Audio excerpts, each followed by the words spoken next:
Can't beat us, join us, please bring your coinage. We sing 3-pointers, money shots, all net, all vets. Bums we not, jet skiing in them sunny spots. With women edible like gummy drops. Dummy stop, dummy stop. No weapon form can intercept a storm. Once my intellect is on, I'm projecting on magnetic fields and interact with blacks with athletic bills. I'm all about growth and development like residents of Ebbets Fields. Not to choose between woo and chew. We wanna line them colors up like a Rubik's Cube and fade to black, yeah, the truest hue. When you say the black man is God, who you alluded to? The usual, Clarence 13X, a worthy guess. The words expressed come from the word in flesh. Elijah M, the NOI versus Leviathan. Messiah sent from the heavenly branches. 7 P's from since G-Dub cut down the cherry tree. In the wilderness of North Amex, and we flossing death and forced aggression, or forced perception, forced protection, or forced confessions. It's all a lesson. The sorcerers from Corsica, killer tonics, sticks and drums like the Philharmonic Orchestra. You niggas still playing harmonicas from officers, fabric softener. Jive turkeys popping 5 perkies, playing with keys, the Scotch stores type. For that soft right, we could've caught life, just being forthright. First class on my 4th flight, popping out like Fortnite. Every night we lit like Porsche lights. The meek shall inherit the earth, oh yeah, they're scorched type. And these niggas, they some hoes in these streets. Me, I'm 10 toes in these streets. They lost their souls, niggas got holes in their feet. Shit, I'm just worried about the craft and how to perfect it. Not worried about the craft, yeah, that's out of perspectives. Focus on the chip like I'm Robert Kraft, and then how to protect it. It's the waves of the oceans. Get to the money, nigga, save your emotion. Descendant of the slaves in the graves in the oceans. Mastermind that the waves is in motions. These niggas, they addicted to the folly, addicted to that molly. Making me a movie, them sticks made of holly. I'm Dr. Manhattan, sitting on top of Manhattan. When I get all 5 rings, snap my fingers and pop up on satin. Dressed in all black, yeah, drop top the Phantom. Best.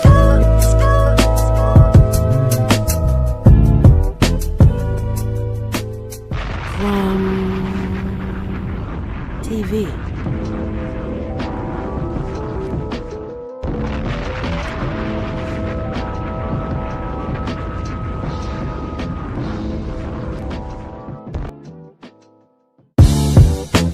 Can't beat us, join us, please bring your coinage. We sing 3-pointers, money shots, all net, all vets. Bums we not, jet skiing in them sunny spots. With women edible like gummy drops. Dummy stop, dummy stop. No weapon form can intercept a storm. Once my intellect is on, I'm projecting on magnetic fields and interact with blacks with athletic bills. I'm all about growth and development like residents of Ebbets Fields. Not to choose between woo and chew. We wanna line them colors up like a Rubik's Cube and fade to black, yeah, the truest hue. When you say the black man is God, who you alluded to? The usual, Clarence 13X, a worthy guess. The words expressed come from the word in flesh. Elijah M, the NOI versus Leviathan. Messiah sent from the heavenly branches. 7 P's from since G-Dub cut down the cherry tree. In the wilderness of North Amex, and we flossing death and forced aggression, or forced perception, forced protection, or forced confessions. It's all a lesson. The sorcerers from Corsica, killer tonics, sticks and drums like the Philharmonic Orchestra. You niggas still playing harmonicas from officers, fabric softener. Jive turkeys popping 5 perkies, playing with keys, the Scotch stores type. For that soft right, we could've caught life, just being forthright. First class on my 4th flight, popping out like Fortnite. Every night we lit like Porsche lights. The meek shall inherit the earth, oh yeah, they're scorched type. And these niggas, they some hoes in these streets. Me, I'm 10 toes in these streets. They lost their souls, niggas got holes in their feet. Shit, I'm just worried about the craft and how to perfect it. Not worried about the craft, yeah, that's out of perspectives. Focus on the chip like I'm Robert Kraft, and then how to protect it. It's the waves of the oceans. Get to the money, nigga, save your emotion. Descended of the slaves in the graves in the oceans. Mastermind that the waves is in motions. These niggas, they addicted to the folly, addicted to that molly. Making me a movie, them sticks made of holly. I'm Dr. Manhattan, sitting on top of Manhattan. When I get all 5 rings, snap my fingers and pop up on satin. Dressed in all black, yeah, drop top the Phantom. Best.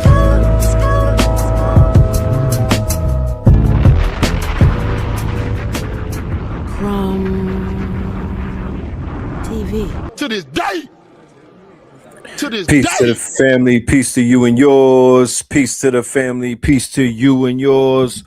Welcome to another episode of Sacrilegious Sundays. You are now rocking with the best. Yes, this is your host for the evening, Brother Red Pillar. That song that you just heard on the intro, that is Theta Waves featuring the Twin Pillars. All right, check that out. Okay. Was goody. All right. So first and foremost, to everybody in the building, happy Ishtar. You know what I'm talking about? Happy resurrection. And if you follow the Easter thing, salute. All right. Somebody said run it back. I can't say that I can't run it back, but I'll close it out. I'll make that the song that we close it out with and whatnot. You know what I'm talking about? I at least give it 2 spins and whatnot. But yeah, I think I maybe I'm giving it about 10 more shows, and then everybody will be able to everybody will memorize the lyrics and whatnot. Because I don't know if people realize this or not, but by making these songs the intros, right? Pay Us in Crypto, right? Got It Going On, Theta Waves, going all the way back to Scorpion King, Made for This, Mimosa. That was 363 days and whatnot. You know what I'm saying? All the way back, we got a legendary catalog of videos with Prince on that bitch. Red and blue, purple like Prince on the intro, Kia Life production. You feel me? Yeah, hey Rue, you remember the Made for This days? Sonetta videos, Made for This, the 44 Tops, the Facts remix. That's the twins, twin featuring Mama Pill. That's so when we finally start doing these, oh my goodness, the China Flow as the intro. You remember China Flow was the intro? Crazy. So, Ride of the Valkyries. Many of y'all haven't even heard Good Wife. So that's so when we start doing the shows. You know what I mean? I don't know when that's gonna happen, but when we do the shows, y'all know the songs. You know what I mean? The songs are tied to moments. Rather than hearing it on a Spotify, it's a different experience because these songs are attached to classics. These songs are attached to classics, classic episodes, classic knowledge. You know? It's tied to the culture. So these are more like soundtracks. Somebody said release the playlist as an album. A vinyl. That would make more sense. Yeah, like a vinyl. I could do the playlist going all the way back. Cause yeah, somebody just brought this one up. We had the KTL mixtapes in the KTL radio blog talk days. The KTL radio blog talk days. We had the intro song, the one with the Smurfs on it, right? And then we also had we was playing Legends of the Guardian and Secret Chiefs and Trilateral Radicals. That's all the way in like 08, 09. You know, so when I really think about it, it's a lot of music that should be compiled and put together and packaged, you know, because it's literally a soundtrack. For real. the shows that the KTL radio intro are attached to, man, I'm talking about Dr. Sabi shows. You feel me? Dr. Dr. Blair, Dr. Francis Cress Wilson, Taj Tariq Bey shows, Hakeem Bey. Like, man, yeah. So a vinyl is definitely in store. Do we have a song with Professor Griff? No, not yet. Not yet. I do have some songs with Black Dot, but we don't have a song with the Professor. Thank you for that question, because that's something that we need to do. We might have to put him on the Voltron album. You know, shout out to Griff. You know what I'm talking about? Yeah, man. But I hope everybody had a good day. I had a very a great day. I got to see I was at my son's birthday. We put his party together, and I got to see him smile and have fun. And that's, that means the world right there. So when you see your children enjoy their birthday, then it's mission complete. You know what I'm saying? So it was a beautiful thing. Put Vicky Dillard on there too. Does Vicky Dillard have music? That's new. I would have, if she doesn't have music, just her. She has classical, quote unquote, sound bites. But yeah, Vicky Dillard on the musical side. I don't even think people know the content I got with A.A. Rashid. Like we go all the way back to some classical songs. We got some.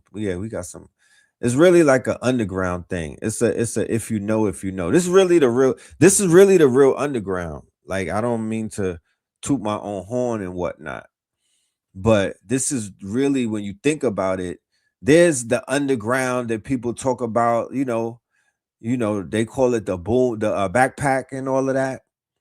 And respectfully, you feel me, to the backpack audience and the backpack crowd, I believe I covered that when I was on 363 Empire recently, and we were talking about the raucous records, what I'm saying, possibly being a CIA or a plant, like a Mossad plant, because Rupert Murdoch's son was responsible for bankrolling Raucous Records, the home of Talib Kweli, Mos Def, and a bunch of other of the woke backpack rappers. So what's the difference between a label like Raucous Records or a sound like Backpack Rap or a sound like Underground and the sound that we have in our possession, right? And some people will call it Dog Star Hip Hop.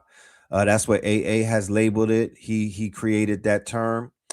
Soul Messiah, he has God Hop, right? Call it God Hop. But I don't consider what I do underground rap or backpack rap. I do not consider what A.A. Rashid does. Batman Mafia is not backpack rap. It has its own lane. It has its own sound. What Cambada does is not backpack. This is not backpack rap. What Sarak the MC does, that's not considered boom bap or backpack rapper. You know what I mean? Like, we would have to create a new category. But that's really the real underground, because only a few people know about the whole catalogs of certain artists in this community and whatnot. You know what I mean? A lot of people don't even know who Cambada is, to be honest with you. Like, there'll be a day when he's mainstream, but that this shit is real. You know what I mean? You know something going on, because a lot of people don't even know who he is, even artist wise. I remember asking an artist who I swore knew who Cam was, and he was like, "Who that?" And I was like, "Are you serious? You never heard of Cambada, nigga? Like, what is on your playlist?" You know what I'm saying? Like, what you know how they have 2 degrees of separation. So if a nigga is a lyricist, and I'm assuming if you have bars, because I'm not talking to the non-barred up rappers. I'm not talking to the mumble rappers. I am not talking to people who have lazy flows and whatnot. I'm not talking to no nigga that's lazy with the craft, because this is a craft. And yeah, you got people that enter all type of crafts as apprentices on a 1 degree, and then you got those that are on a 99 degree. I would say a lot of people that's rapping that came with that lazy flow, they was like on a 1 degree. Then they grew up to like the 7th degree, and niggas start D-riding them. Yo, son got flow. Did you hear Lil Yachty? Are you really listening? You know what I'm saying? I remember when Lil Yachty came out, niggas was offended. It was like offensive. You know what I'm saying? Even though Cold Like Minnesota was a little Knockington and whatnot, but it was like silly rap. You feel me? There's a pocket for silly rap. But back in our days, the silly rappers wasn't trying to take themselves serious.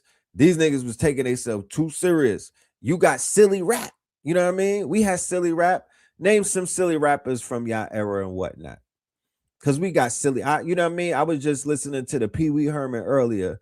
Do, do, do, do, do, do, do, do, do, do, do, do, do, do. Get busy, y'all. Do, do, do, do, do, do, do, do.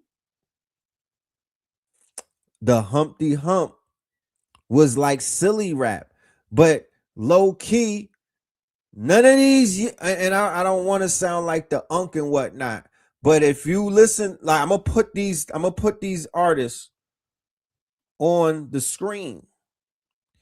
Go and look them up. The same way when we be dropping the names of all of these golden era artists, I be getting emails from people like, yo, Red, I wrote down all them artists and whatnot. You feel me? I was born in 2025, my nigga. Here I'm talking about I'm 1 year old. I wrote down all of those names of them artists that you were saying, and I made a playlist. And boy, oh boy, my musical taste has shifted. My whole, I understand what you're talking about now. Because remember, a lot of people are not exposed to the music that everybody is exposed to. I have a unique curation of my quote unquote culture and whatnot, or the catalog. I'm a connoisseur of the culture. I'm a curator of the culture. I have a unique curation of this culture. You feel me? So the experience in the ear, you know what I mean? And then and my father, he raised us up with jazz and all type of all of the black music, every single sound, even down to opera, you know? So there's a refinement and whatnot. So the things that I'm sharing, this is a part. Remember, culture ain't just about it. Culture has to do with the shit that you listen to. You know what I'm talking about? The foods that you eat, your lifestyle, the way that you move, the way that you see it. It's all a part of the culture. So I accredit every single ingredient to bake this cake that you see in front of you, right? If you take one of those things away, it's almost like, the threads in the Coogee and whatnot beginning to unravel. That whole shit'll fall apart. You know what I mean? Henceforth, when somebody be like, if you could change anything, what would you change? And I'm like, damn, that's really a weird question, because if I change anything even slightly, if I stop one thing from happening, it may offset the other things that did happen and whatnot. And I don't want to mess that arrangement up. But you had Devin the Dude, you had Humpty Hump, you had Kwame. Early Redman was funny, but he had bars. Early Eminem was funny, but he had bars. These were artistes. Okay. I remember Hurricane Chris, A-Bay, and all of that. I worked on that project. And then Soldier Boy came right after him. Young Jock with the Young Jock dance. Biz Marquee. He would go down as the Marquee. He's the poster child. Didn't he have Down syndrome or something? Rest in peace to Bismarck. But Bismarck had us in a chokehold when I was younger. The Vapors. It's spring again. Nigga. The Bismarck is going off. The Biz. A go off, a go off. Nigga, you better ask somebody. Afro Man, Silly Rap, Young MC, Digital Underground. These are the silly rappers. Okay?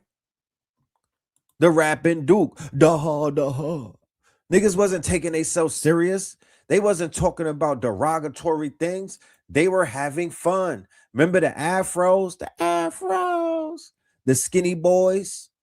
So you would put Soulja Boy right in that category. But now Soulja Boy want to be a gangbanger and talk like he's tough. Nigga, you're a silly rapper. What do you mean? You should be on tour with 50 Tyson. But you tough now? Fabo was definitely silly rap.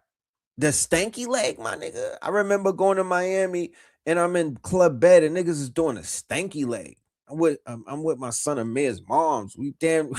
We laughing our asses off. Nigga, this shit was just crazy. Grown ass men. Yeah, Will Smith, huh? Parents just don't understand. My friends, he was a silly rapper.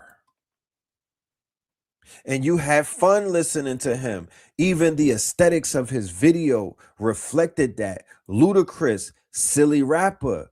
Once you act silly, you better not try to act hard, nigga. You acting hard. You a silly rapper. And people love him for that. You know, crisscross with the backwards clothes.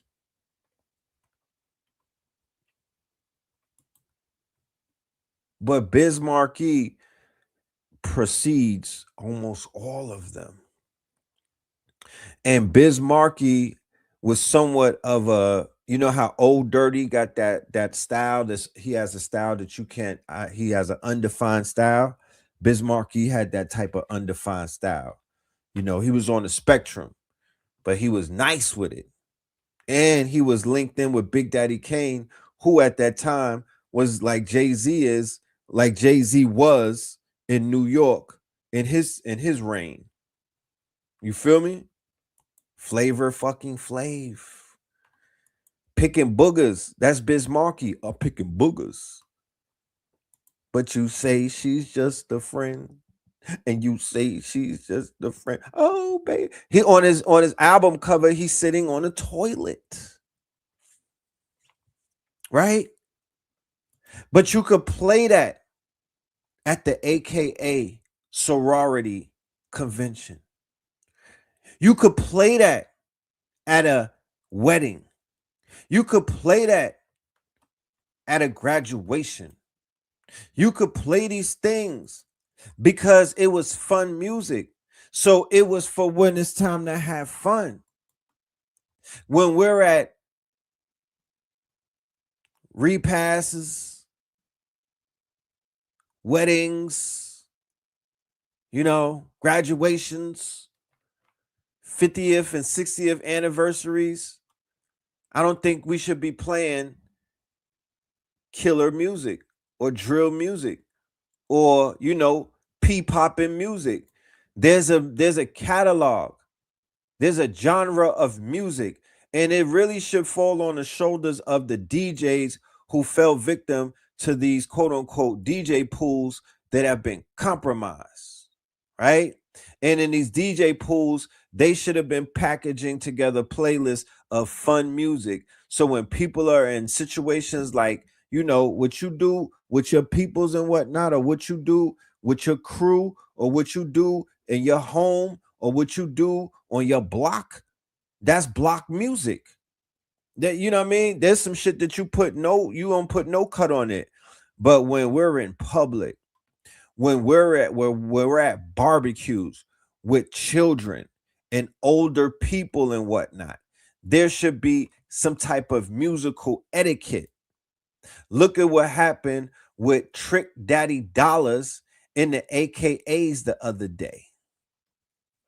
They had to stop that man's show and turn his mic off, and you had all of those quote unquote AKA aunties popping it, right? The aunties was popping it, but the grandmas was like, nah, I'm up out of here. I used to fuck with Dougie Fresh. What is this? I don't know what they thought. How you gonna book Trick Daddy Dollars? Oh, you thought that was the dude who be cooking and whatnot, like with Martha Stewart? You thought that was that? You thought that's what you was about to get? He came in there, started talking about his wood and whatnot. He was going crazy. I saw clips and whatnot. I ain't, huh? That's not fun music. That's not fun music. That's gangster music. When I lived in Miami in 2003, 4, and 5, nigga, if you was in a club where Trick Daddy was in, you was smelling cocaine being smoked. Okay? That's what you was smelling. And you was looking at a bunch of felons. You had to go home and take a shower. That's how grimy them niggas was. Trick Daddy Dollars and them was not playing, bro. When I lived out there, they was not playing. You did not want to cross paths with Trick Daddy Dollars. You did not want to have on no jewelry that them niggas wanted at that time. These were the real grimy hitters. And they was on that bunk. Huh? They had them dreads with them Wicks and what John Wick and them niggas. The Zoes. Yeah, Boom Gang. They was smoking them dirties. Eyes bloodshot red, my nigga. You don't want to catch no. I'm inside of opium. You feel me? I mean, the name of the club says it all. I'm in opium, and them niggas is on opiates, smoking coke, smoking the boom. And they scheming. Because the boys is shining. Wherever we go, we shine. So nah, you niggas is booking Trick Daddy Dollars at an AKA convention with all of the bougie AKAs. That's what y'all get. The fuck? Wake up call. You know what I'm talking about? Wake up call. So yeah, there should be some type of quote unquote, y'all talk about emotional intelligence. Well, there should be some cultural intelligence, and these DJs should have playlists and DJ pools that will promote fun music. Them Yin Yang Twins, everything that Little John and them was putting their hands on and whatnot, even early Pitbull. When I was working with Pitbull, he had Kulo, Damn It Man. You know what I'm talking about? All of that was fun music. I was going on tour with Pitbull around America when they was doing crunk music and fun music. Then when he started doing the pop thing, he had fired me by then. I was gone. But if I never get fired, you never get red pill. How about that? You know what I'm saying? Going back to what I was saying earlier, where I was like, I can't change nothing because it would change. It would switch up the course of the Nebuchadnezzar and whatnot. You know what I mean? It would take me off my path. I gotta thug it out. I just gotta thug it out. Yeah, we got CIA music right now. You cannot compare. You cannot compare the shit that we're hearing today. You know what I mean? You cannot compare this music that we're hearing today to the music that we was hearing back then. Okay? It's impossible. You know? This stuff right now is a byproduct. Right? Is a byproduct. You know? Of what it is that we saw. Or what it is that we went through and what it is that we witnessed and what it is that we had to endure with artists who went and recorded while on bunk, while after smoking cocaine cigarettes, right? And they went into the booth and they started making a lot of this music, right? And then you know that gave birth to the younger generation who started getting on opiates and things of that nature, and then they're going into a booth in front of a mic and they're channeling whatever comes up in your soul or whatever gets conjured up, right? And they're speaking that through a microphone and they're recording that. Similar to some of that's what you get in the deaf culture. That's what you get with aesthetic nihilism. That's what you get with junkie music. Junkie music is murder music. But when Nas said that hip hop is dead, so after hip hop is dead, we get underworld, underground, not underground no more, underworld music. Because after hip hop is dead, you still gonna get the music, but it's from the upside down world. It's dead music now. So hip hop is dead. You get deaf culture, right? And you get dead music, which goes into junkie music, which goes into P-popping music, which goes into anti-life, saucy Santana music, which goes into the music that you're hearing where they're just what's the TikTok music and whatnot. Period P, period poo. You get shit like that, right?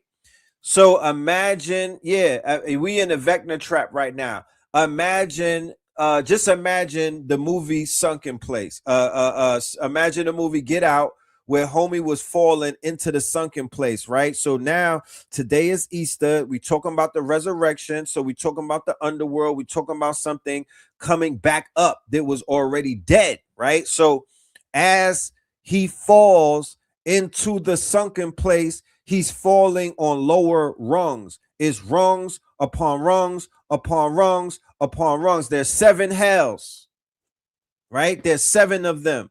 So certain music or octaves or sonics or errors represent those rungs. Because you be like, damn, it's getting worse and whatnot. Yes, it's falling down the ladder. It's falling down the rungs. It's getting worse. The digression or the quote unquote regression, right? Or what we would call the quote unquote deterioration of something that was once considered to be pure, based off of what? Based off of the sonics, based off of the frequency, based off of the poetry, based off of the energy of the person who was recording it, because they had cleaner what? Souls. They were not on fucking dope. They were not on lean. They were not on pills and whatnot. They were not smoking Reggie, bro.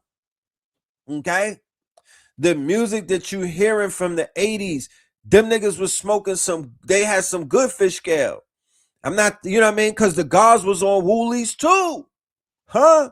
The Gods was on Woolies too. You heard it with Wu-Tang and whatnot. They talked about it. They was on Angel Dust. So I'm not gonna say that you had some that the rappers back in the days was all goddamn drug free. No, but it wasn't that wasn't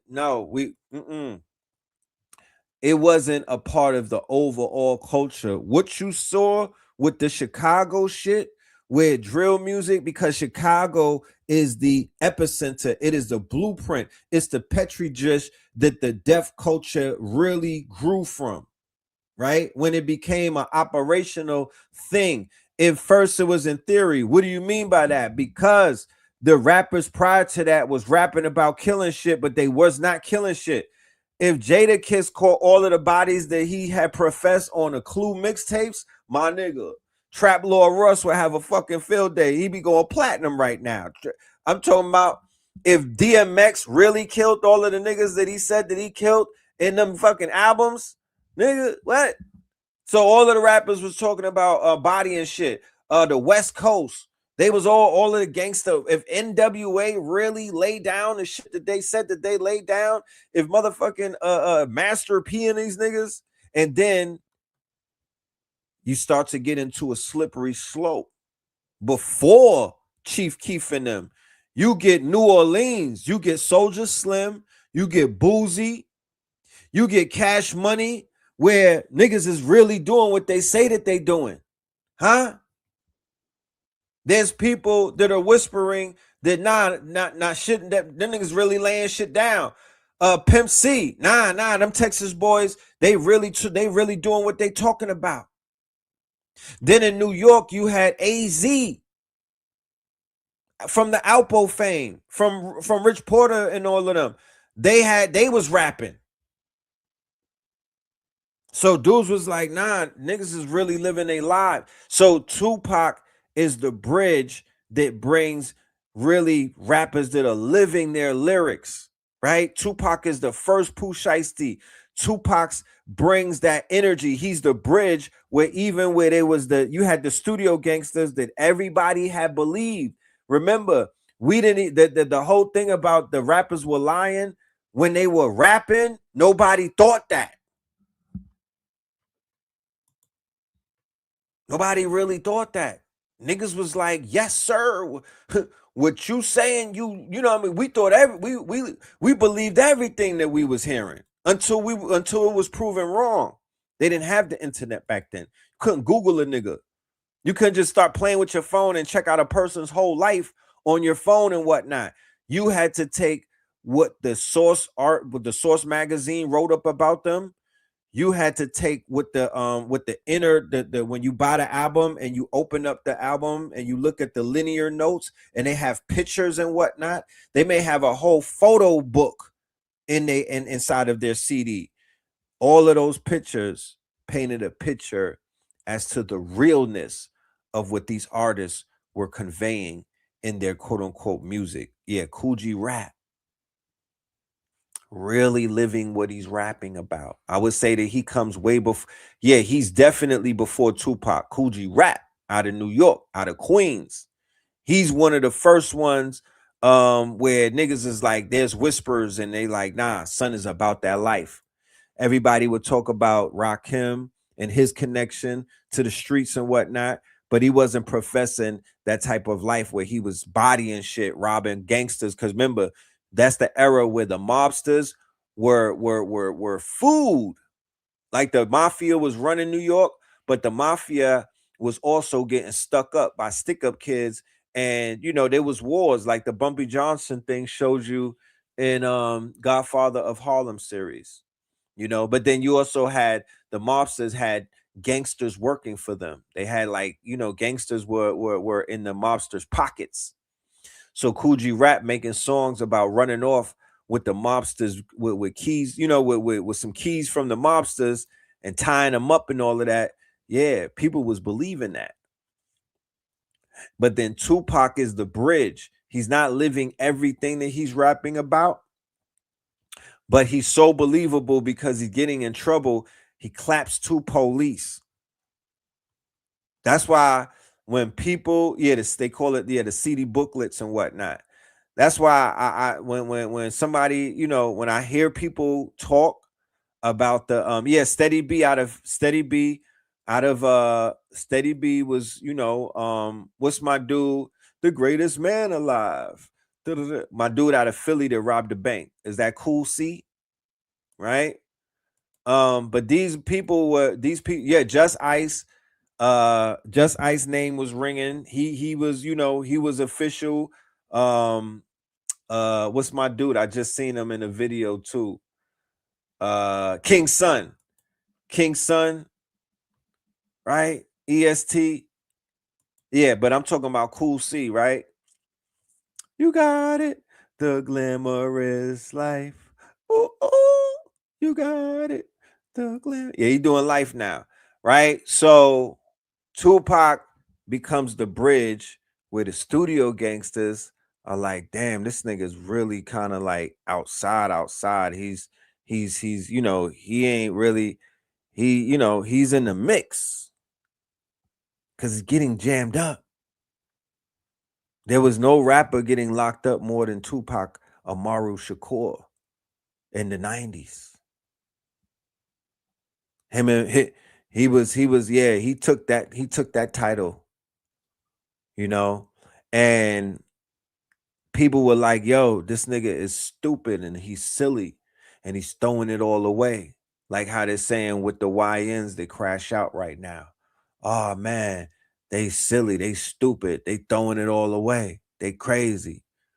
They got talent. What are they doing? They're hard head. They're hothead. Tupac was a hothead in the eyes of in the eyes of, not everybody saw him like that. Not everybody saw him like that, but he was getting backlash. He was getting pushback and whatnot. He was misunderstood.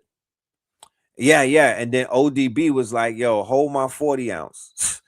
This nigga want to get locked up and go crazy. Hold my 40 ounce. And he kind of like took that title. And then DMX came and he took that title. There's a litany. There is a quote unquote, there's a lineage of crash outs, right? A lineage of crash outs in hip hop. Oh, UNLV, right? So yeah, so that whole UNLV thing, drag him up the river. That's why we started hearing rumors when Cash Money came out, because when Cash Money came out, they looked different than the No Limit. They looked a little more edgier than No Limit. No Limit looked like they had filter, and Cash Money looked like they were just raw out of Magnolia. And they was, and niggas in the video, right? That was the one that set it off. Once again, when I listen to people talk and they're not kicking that shit, they kicking it the Wikipedia way, I'm like, yeah, you wasn't there. Respectfully, no disrespect. You getting this third hand. This a hand-me-down. You know what I'm talking about? I'll listen to a podcast. I'm like, yeah, they should rate that a hand-me-down. Because that's not you're not speaking of it from experience. Like in the future, they'll have dudes talking about Stone Mountain and everything. Like, yeah, you know what I'm saying? So when I was on Stone Mountain and the drones was outside with the bees, and it'll be like, yeah, you're just repeating some shit, bro. You didn't take that trip. You know, you could tell when somebody really have a lived experience versus when there's a regurgitation, and it's okay. But it definitely, you have to separate the two because it's about authenticity. Okay. Scott LaRock was the first person that died in hip hop. Okay. And everybody was crushed because hip hop artists did not die. Right. But we were hearing about the dirt. We were hearing more so about Birdman. And, you know, we was hearing about the bodies. You know what I'm saying? Hip hop, those were the whispers. So C Murder, you know, C Murder was like, hold on, hold my chopper. These niggas think that we ain't really about that life. And C Murder went and started spanking shit. But Cash Money was believable, you know? Similar to the amount of time that YB and Kodak go to jail, right?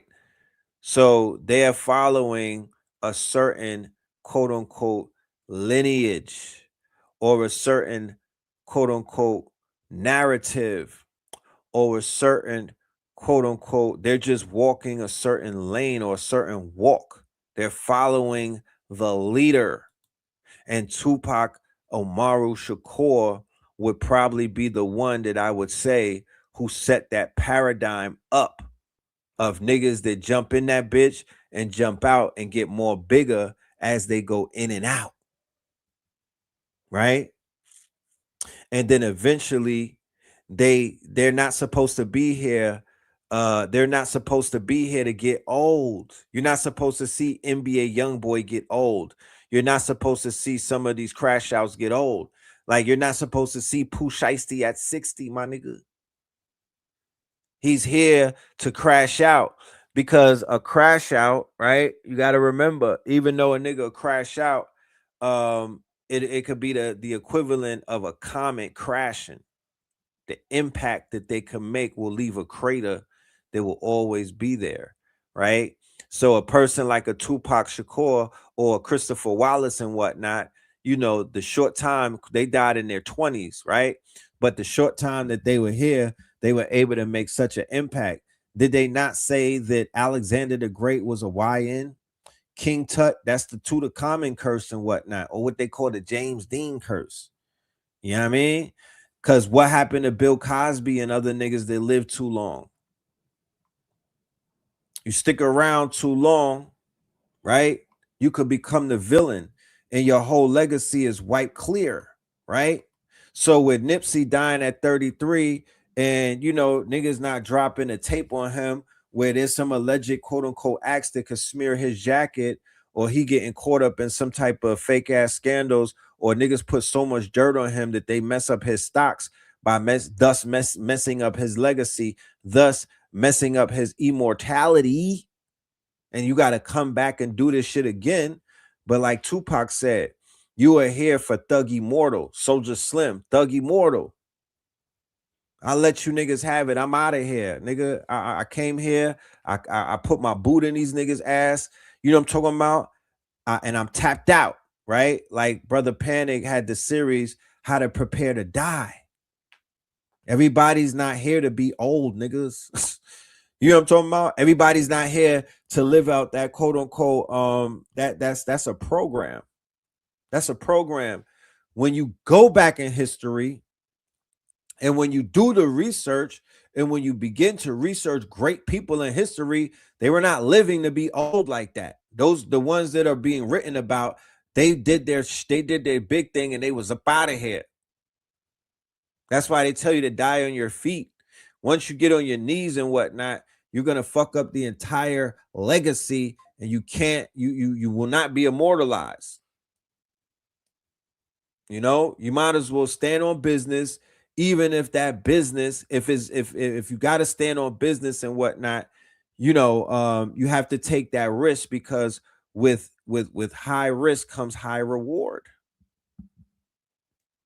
That's how warriors go to war. That's how people are able to quote unquote carry on their legacy if they stand for something. You know what I mean? That's why you got people with certain last names and all them niggas stand on business because that is the pedigree and that is the decree of that last name or that bloodline. And them niggas will never waver and they will never fold and whatnot. It's in them and it's not on them and whatnot. Yeah, they won't fold and whatnot. That's why you have certain organizations, they will not let you be a part of that organization if you did not have the blood, if you did not have that DNA, nigga, if you're not from this line. How you gonna be a blue-nosed pit bull and you niggas got red noses? You're not us. So we're not even gonna take that risk. We're not even gonna risk it.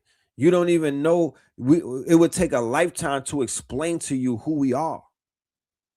Versus get the nigga who got the blood or the DNA and you possess the same spirit as us. We don't have to explain anything. We just have to remind you of what the fuck it is. You see the difference? Some people need to be taught. Some people need to be reminded. That's two completely different conversations. You approach that from like almost on two different spectrums. You know? So even with the information, even with the music and whatnot, even with the sounds that you're hearing these days, okay? Even with the artists that are popping out and whatnot, these artists belong to ancient bloodlines. These artists belong to quote unquote people who have been here for millennia and whatnot. That art or those rhymes that you're listening to laid across those quote unquote mathematically prepared beats or those instruments. And when it marries one another, the beat and the rhyme and the cadence and the spirit and what comes through the voice, right? The voice is where the ruh, right? This is Easter. Praise be Allah, right?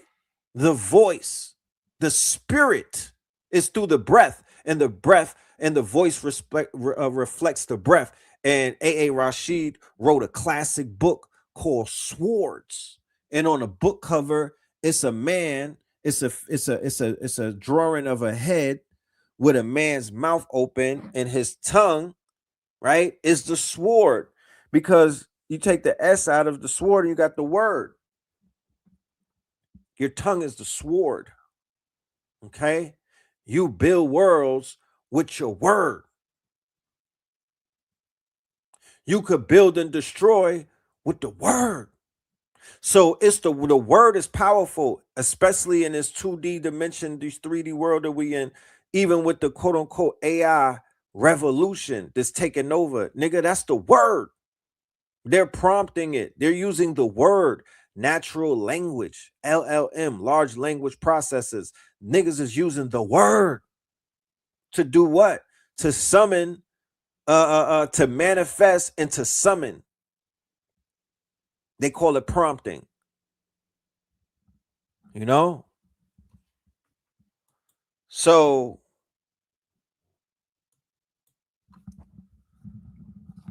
Now we find ourselves in a very unique place, you know, where the quality of the music doesn't reflect its predecessors, because the people that were making the music in those days and times, they had a different type of spirit. They had a different type of quote unquote, they were tapped into a different type of energy because of the times that they were in, right? These people were in their times. The times reflect the sound and all of that. So the times that we're in right now, the artists should, I mean, if everything was going properly, they should be making music that is considered to be timeless. But we're in what is known as a transitional phase and whatnot. The music is in a transitional phase. We're still in what is called limbo. Whatever is manifesting and fixing, there's a correction taking place. So whatever is being rebuilt and and realigned and whatnot, it's still buffering, it's still loading, it is still taking place. It's not completely finished as of yet. However, the opportunity for an artist that has something to say and has a look and has a brand and has purpose, man, it has never been a better time for your ass to be noticed, for you to pop, for you to get out there. You feel me? You just got to know that you going to stand above, you don't even have to stand above everyone. You just have to be able to tap into 1,000 true fans. Start there. Start with the 1,000 true fan theory. Just start there. You should have some goddamn we should all have there's like steps that you have to take, right? We should all have those steps. You feel me? As a matter of fact, in the age of technology, and no code tooling, we should even be building tools like that where we could, secure ourselves the 1,000 fans and lock that shit in, because it's a real formula. There's steps to greatness and whatnot. Start with that, then move it up to 10,000 fans, then move it up to 100,000 fans. Because if you hone your craft, if you build up a quote unquote a catalog, and you build up an appreciation for your catalog, and you do what? You curate it properly. That's the key. Virgil, rest in peace. Virgil said you could take a crushed can and put it on the street and people will kick it over and walk by it. Or you could take that crushed can and put it inside of an art gallery and make it an installation, and somebody will pay $1 million for it. You see, the difference is location and presentation. Okay. And it's the way that you present your art. Right. So what we suffer from, and I'm saying what we suffer from is the presentation and the curation aspect. We need curators to emerge in this community. One of the illest curators that I know personally is our good brother A.A. Rashid. Okay, he's what I call a Svengali, and he's a curator of the hip hop culture, and he understands it in ways that I haven't come across someone who understand it. And to see the success of his curation, you look no further than West Side Gun. And I didn't say Conway, I didn't say Benny, I said West Side Gun, specifically the head of Griselda.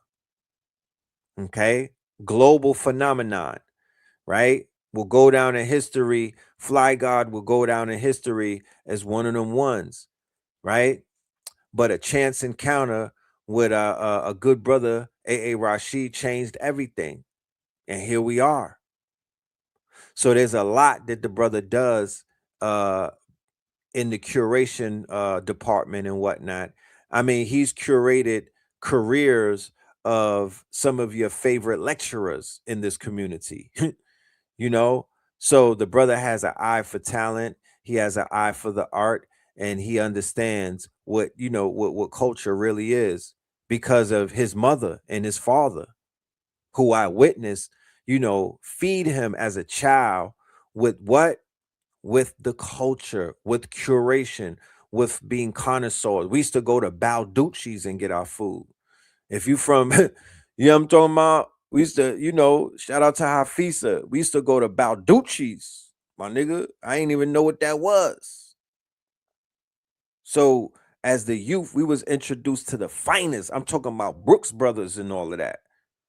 You know what I mean? Like I was into, his mother leveled us up with the taste. So shout out to all of the artists that are out there in the wings and whatnot. Shout out to all of the artists. Shout out to all of the, all of the people who understand curation and understand what this whole entire community needs to put them more into I want this community to be looked at through a more artistic lens. This shit is art. The poetry, you know what I'm talking about? The poetry of our good brother Bobby Hemmett, the writings of Phil Valentine, Dr. Phil Valentine, when he used to read from that quote unquote yellow tablet or the yellow notepad in the beginning of his lectures, his monologues. These are installations, ladies and gentlemen. The DVD covers, the books, that each one from Dr. Ben. Everybody is an author in our community, but where's the bookstores with all of their books? Only their books. Start with all of the master teachers. Start with the ISIS papers. You know what I'm talking about? Start with Elijah. Start with the Circle 7. That's what I'm talking about. All of the books that have been written by Dr. Malachi Z. York, those are entries. That needs to be in the museum, the tablets. I've told people before, I was reading the Holy Tabernacle. I was in shock boot camp. We couldn't even have newspaper articles in that place. We were shut off from everything. It was super restricted.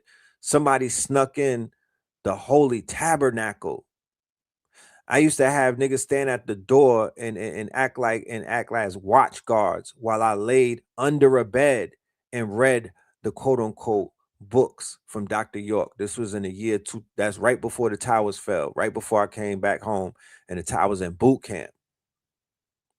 Straight like that, with the drill instructors. And if they would have caught me reading that, they would have sent me to the big house. But the information I was ready to risk it all. I was ready. That's how real it was. I was ready to throw it all away. I had a release date. I was ready to violate that. I was like, yo, because if they catch you reading it, you out of there. They packing you up right away. They sending you to prison. That's how real that shit be. I don't think people even understand. You get caught reading a newspaper, they will pack you up. So Dr. Malachi Z. York book had profound. This is before they was living in Eatonton at that time. You know what I'm saying? This had a profound impact on my development, on how I saw things, and my eventually it was like almost like fertilizer that helped to fertilize the seeds that had already been planted in my mind throughout the years from just life. Oh, you worked at Balducci's? Yeah, so you already know that's high quality in there. That's high quality. Before we even, I want to get a word from my sponsors real quick. Tomorrow, mañana, on Monday, at the time 9 a.m., we are gonna have the debut of our new broadcast. We have a new broadcast, and it starts tomorrow, and it features our good brother Heru. All right. All right. Heru Ofari Atta.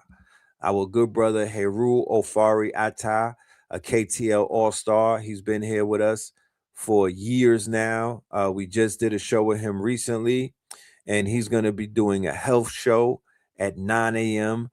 tomorrow. So set your timers on the way to work, at work, when you get off of work, at lunch. The show is an hour to an hour and a half. And yeah, I want y'all to tune into that and get the health information, because health is wealth. Okay. Health is wealth. And our people need to be on top of their health right now. That is one of the most important things that we got going on, is we got to be on top of our health. They out there playing a lot of games. You feel me? Oh, and yeah. Talib Kweli and them had a bookstore and in Kiru bookstore in Park Slope and whatnot in Brooklyn, and they had some fire ass titles. I ain't gonna hold you. You know, the bookstore era in New York was legendary. East West bookstores and all of that. It was legendary. No, there's no Eventbrite link for the show. The show is on this channel tomorrow. The show with Heru is on Know the Ledger and Know the Ledge as well. Simultaneously, we'll be simultaneously broadcasting. But yes, indeed, it is right here on this platform. And the brother has we have a wealth show on Wednesday and a health show on Mondays, 9 a.m. for both of the shows. Early rising, okay? Early rising. You know what I mean? This is that grand rising, queen. Yeah, this is that. You know? So look out for that. I'll see you in the building for that. Also, thank you everybody that has been commenting on the videos. I have made the public call out for comments. You know? Because I said, man, I be doing these 4-hour videos and it's 3 comments and whatnot. And it's like, nah, I need some engagement. I need some comments, because comments is currency. Okay. There's a reciprocation of, you know, this is a conversation that we're having. I want to know your thoughts on the information is being introduced to you. As you can see, the new format that I've been implementing over the past few months is that I've been curating consciousness, right? I've been curating consciousness by doing what? Bringing you different perspectives on different topics, and I've been curating a narrative. And by curating a narrative, I'm presenting Chocolate Godiva. I'm presenting Brosie O'Donnell. I'm presenting with my dude. We got to give my nigga that look like Drake a name. We got to give my G. We got to get him. And then you hear Americans, you just like, What's his name? You know what I this mean? is bull. So this is a curation, right, of different content creators, and I call these people, you know, these are similar to how right now it's the rise of agentic AI, and you know, with OpenClaw, you have all of these agents. You're gonna hear the word agent all of 2026. Prepare for that, right? Agent is never gonna go away. And these are my agents, right? Not of agents of chaos and whatnot. These are just my agents because they touch on different things for me. They're doing the work for me. You know what I mean? I already set it up. I already set the brain up. I already did the work. I did the paperwork and all of that years ago. So these agents, I'm sending these agents out. These agents are working on TikTok. These agents are working X. These agents are working Instagram, Facebook, everywhere. I can't be everywhere, but they, you know, we spread it out, right? So what has happened was the information has now spread to whereas it's now splintered and whatnot, and is being broken down from different corridors. You got all type of nationalities. You know what I'm saying? You got all type of nationalities dropping it, you know, from every single angle and whatnot. It's almost like a node. It's you know, I see myself as a master node. and this is this is like different nodes. These are different nodes that are spread out and whatnot.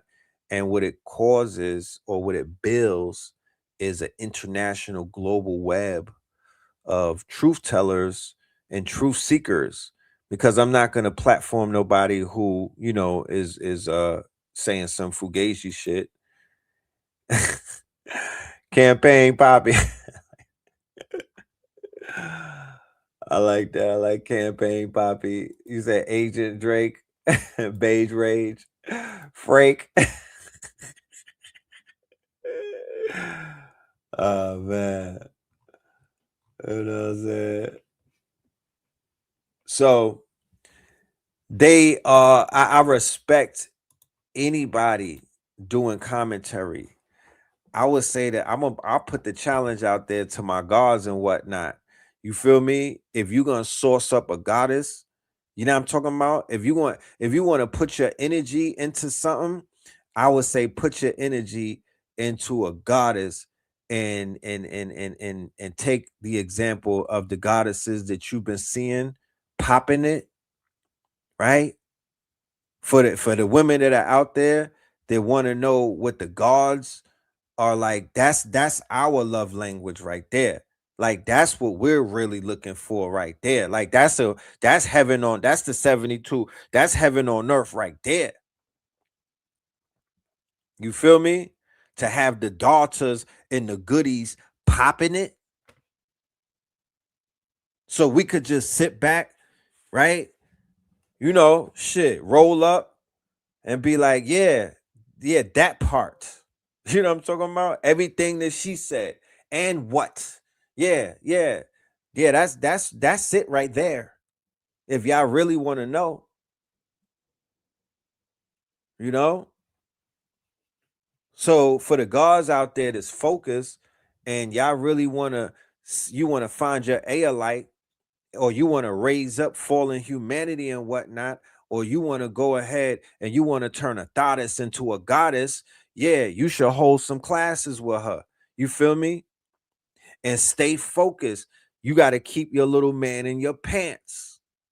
And I'm not out here policing nobody's activities and whatnot, but you don't want to fuck up the, you know what I mean? There's a, you know, that's not the program. And you're not bigger than the program. The program is that you need to be teaching these sisters, and you need to be teaching these goddesses and these young queens and whatnot, and these princesses and these daughters and whatnot, how to pop it and how to really see things. Because as you can see, somebody has been doing it. Talk black to me. Somebody been doing it because they outside. You know what I'm talking about? They outside. I can't catch up to all of them, but I'm pulling a few of them up. I'm like, yo, come on, yeah, come upstairs, come, and I'm putting them on the stage, and I'm showing y'all. Here they go. We not sexualizing no women. We not looking at y'all like we not looking at y'all with that type of male gaze. No, this is a platonic relationship. We following the program. We getting in alignment. Every time a sister gets up here and she's dropping some motherfucking truth bombs, that is healing. It's people in the comments that be fighting that shit, but it's like garlic and whatnot. That shit is healing us. The same way that, you know, the daughters and the aunties and the mamas and all of them and everybody that was watching the gods over the years do they big thing and whatnot.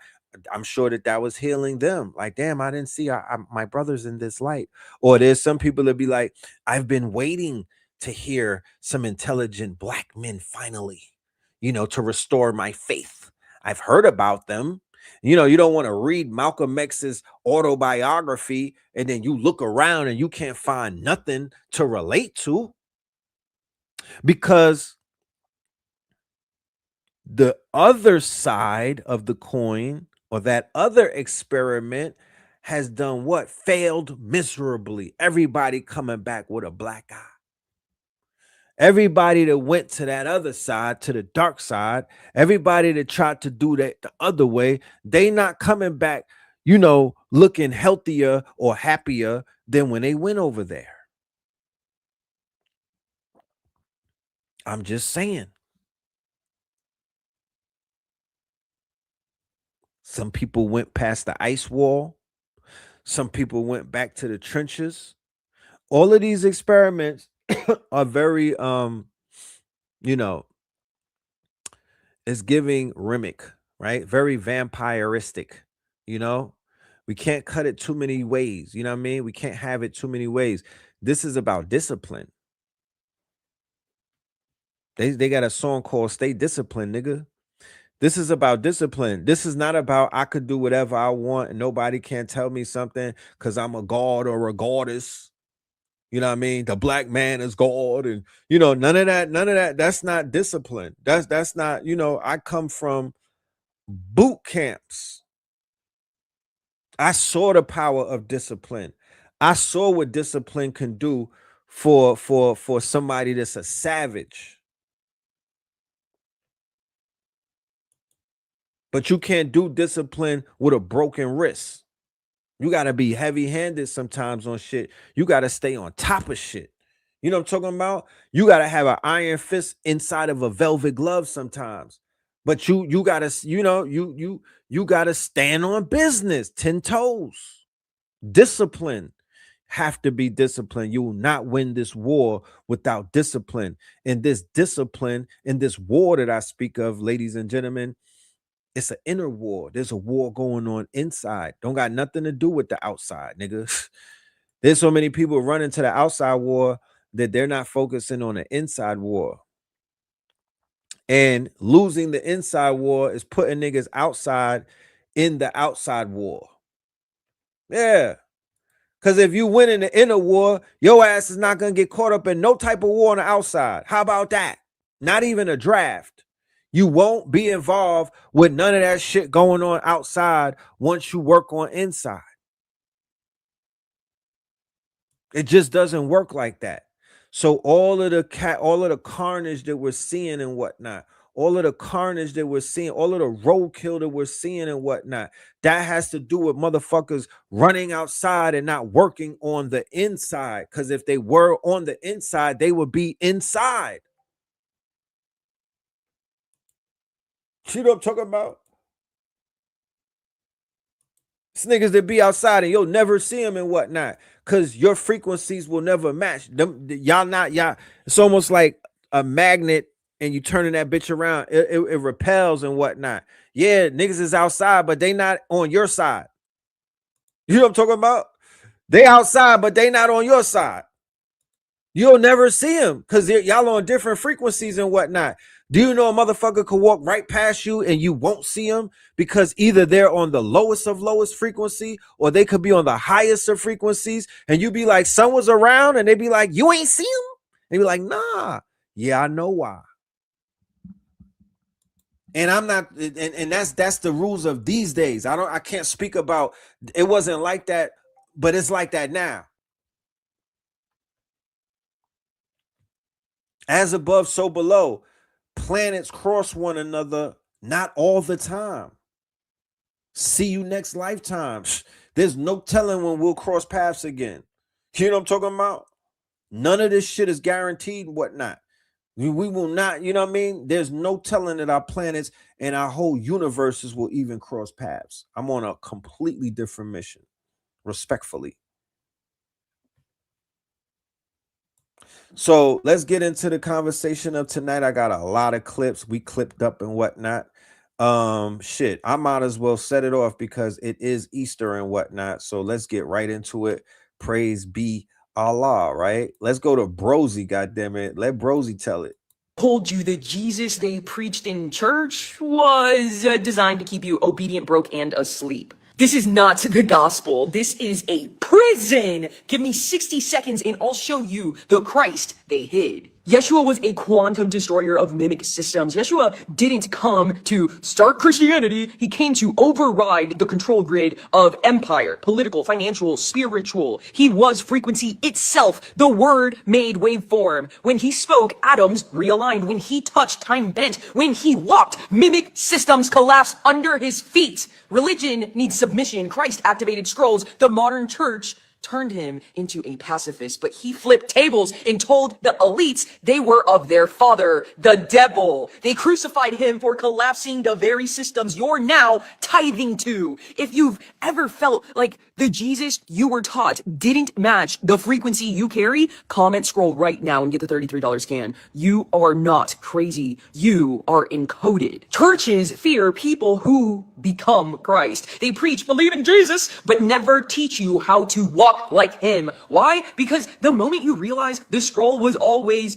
in you, you stop needing the building, the pastor, the shame, the fog, the trauma loop. You stop asking for permission to speak truth. You stop being afraid to call out empire. You become the flame. That's what they fear. Not believers, but mirrors. The Bible wasn't wrong. Your interpreter was. Yeshua didn't die to make Israel the savior of the world. He died to fulfill the law and tear the veil. The new covenant isn't with a flag, it's in blood. Romans 9:11 says, don't be arrogant in your grafting, not to worship a state that denies the very Christ they crucified. Jesus rebuked Israel's religious leaders more than Rome, and yet your pastors teach you to bow to modern Babylon in his name. The real Christ doesn't demand your nationalism.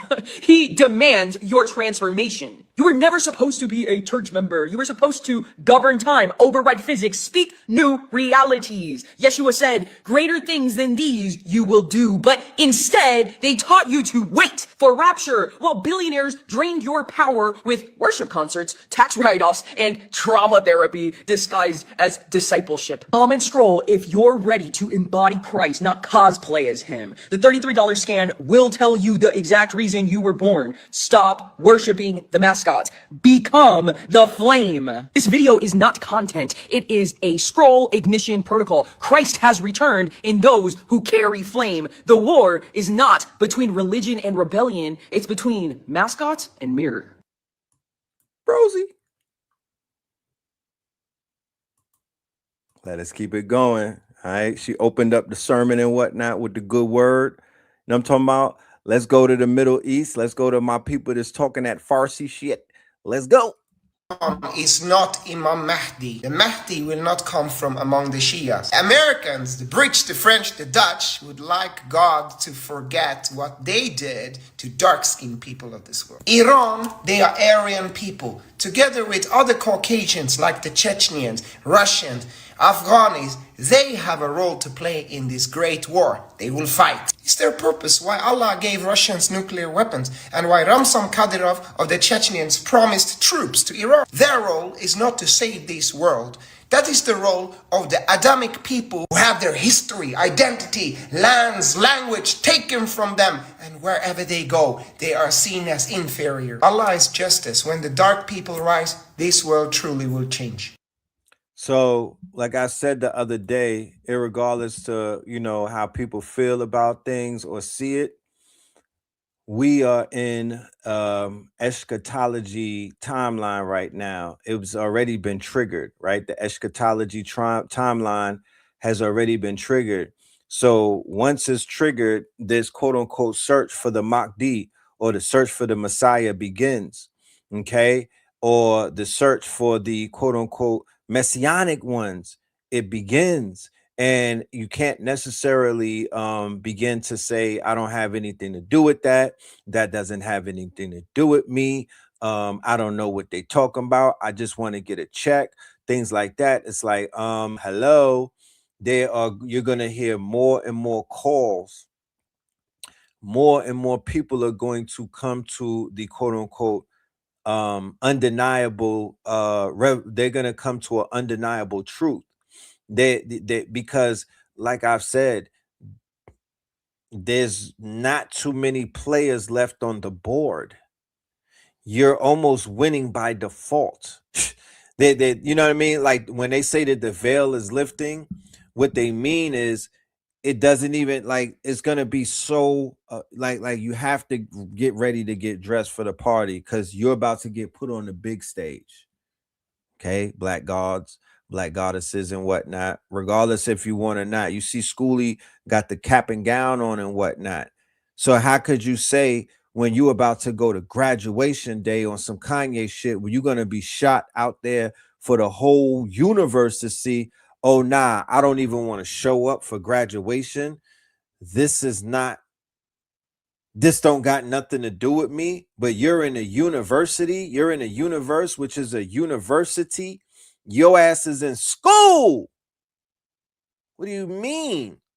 You've been going through so many lessons. You know what I'm talking about? You've been surviving and you've been passing so many semesters. This is all about you. And you better be ready to get on that motherfucking stage when they call your name. So while things are taking place, you should be getting in place. Going back to what I said, it starts with you personally first. Everybody is responsible for their own cipher.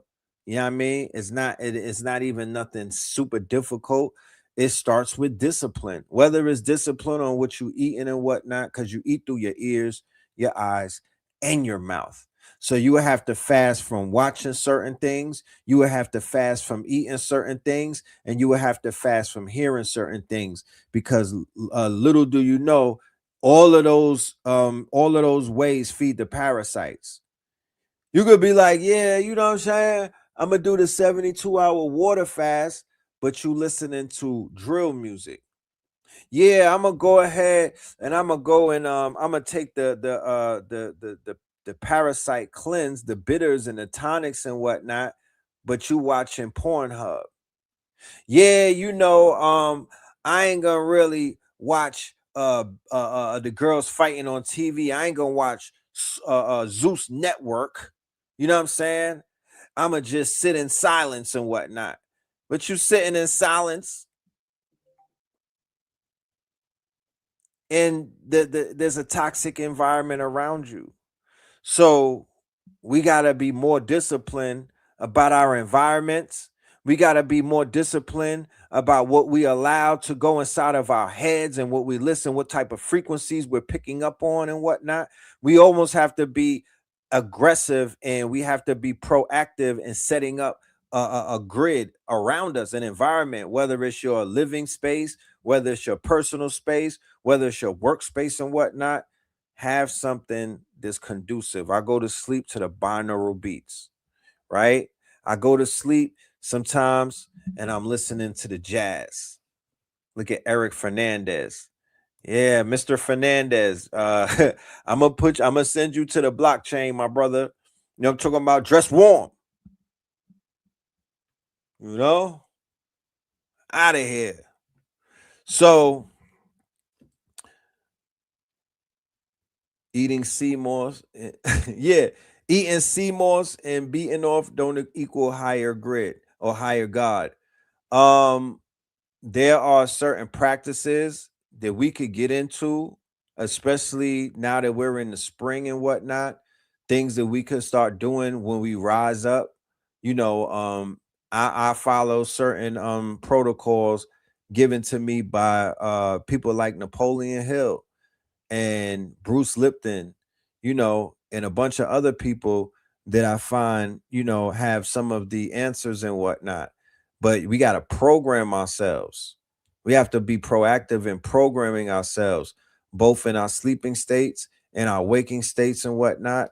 There's just certain things that we should be doing. Men, you should strengthen your pelvic floor. You know what I mean? Work on them Kegels and whatnot. Get your calisthenics on. Get your sun gazing, forest bathing. Get in the ocean and not a pool and whatnot. Don't do central air too much. Go and get some real air. You know what I mean? Sometimes you might have to do it, but fans and central air, it's not me talking, it's what I've studied, right? It destroys your aura, right? And when your aura becomes compromised, you now are suspect or subject to getting attacked, right? By all of the frequencies or the succubus or the incubus that's even coming through your screens, the blue light, the just all type of things attacking you. Like your Iron Dome is compromised. You see how Is It Real has the Iron Dome and it's stopping the missiles from coming in? Well, you got an Iron Dome as well. Let's talk about it. You have an Iron Dome all around you as well. That's why they say you should wear all linen. You should wear cashmere, or you should start wearing wool. You can start right there, because polyester and those petrochemicals and whatnot, right? That's destroying your whole entire aura. You know what I'm talking about? That's destroying your whole entire aura. Microplastics in your scrotum and whatnot, microplastics in your brain. You know what I'm talking about? Where it's not even necessarily the polyester, it's the chemicals in the polyester causing what? Breast cancer, fibroids, men having testicular cancers and whatnot, infertility. You know what I'm talking about? Impotency. All of that is coming from wearing chemicals. They call that shit polyester in the so they telling your people, if you want a super fabric that functions at 5,000 the rates of wearing these cheap clothes, like Fashion Nova, cheap clothes, that whole cheap shit, them clothes don't even break down. And if you burn them, it's poisonous. It'll poison the air and what. Them clothes don't even break down, bro. They was shipping that shit to Africa. They was like, don't ship it over here. You know what I'm talking about? It's like, stop shipping that. That shit is dangerous for us. Yeah, central air attacks your immune system.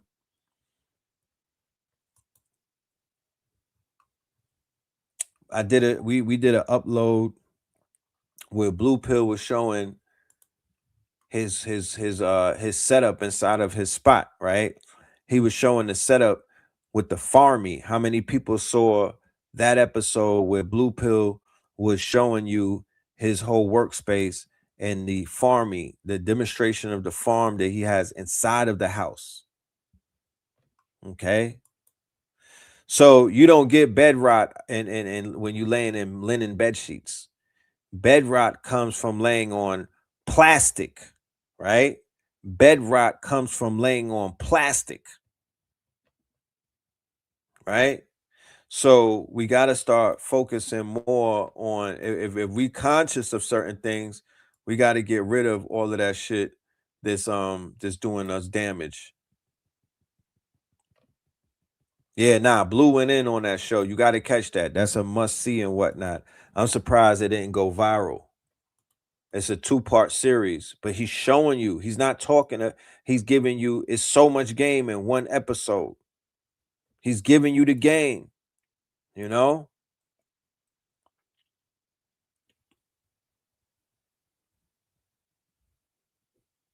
So check that out. Yeah. Let us continue. We getting into that God talk, right? You heard my dude talk about the gods and everything.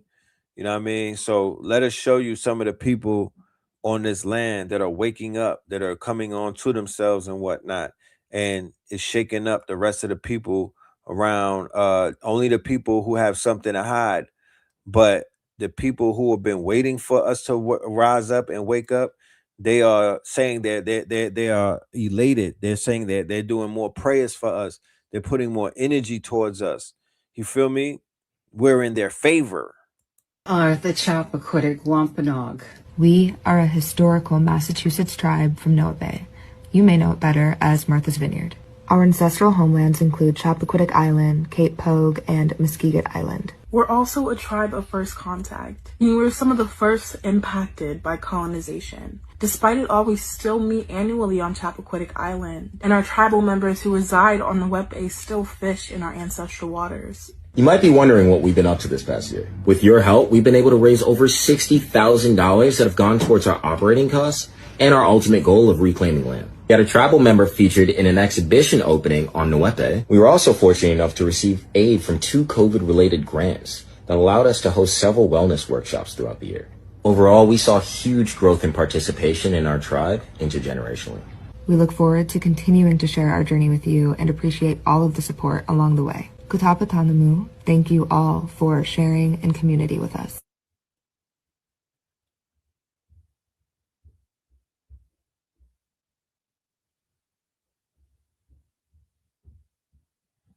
See, people are beginning to remember, right?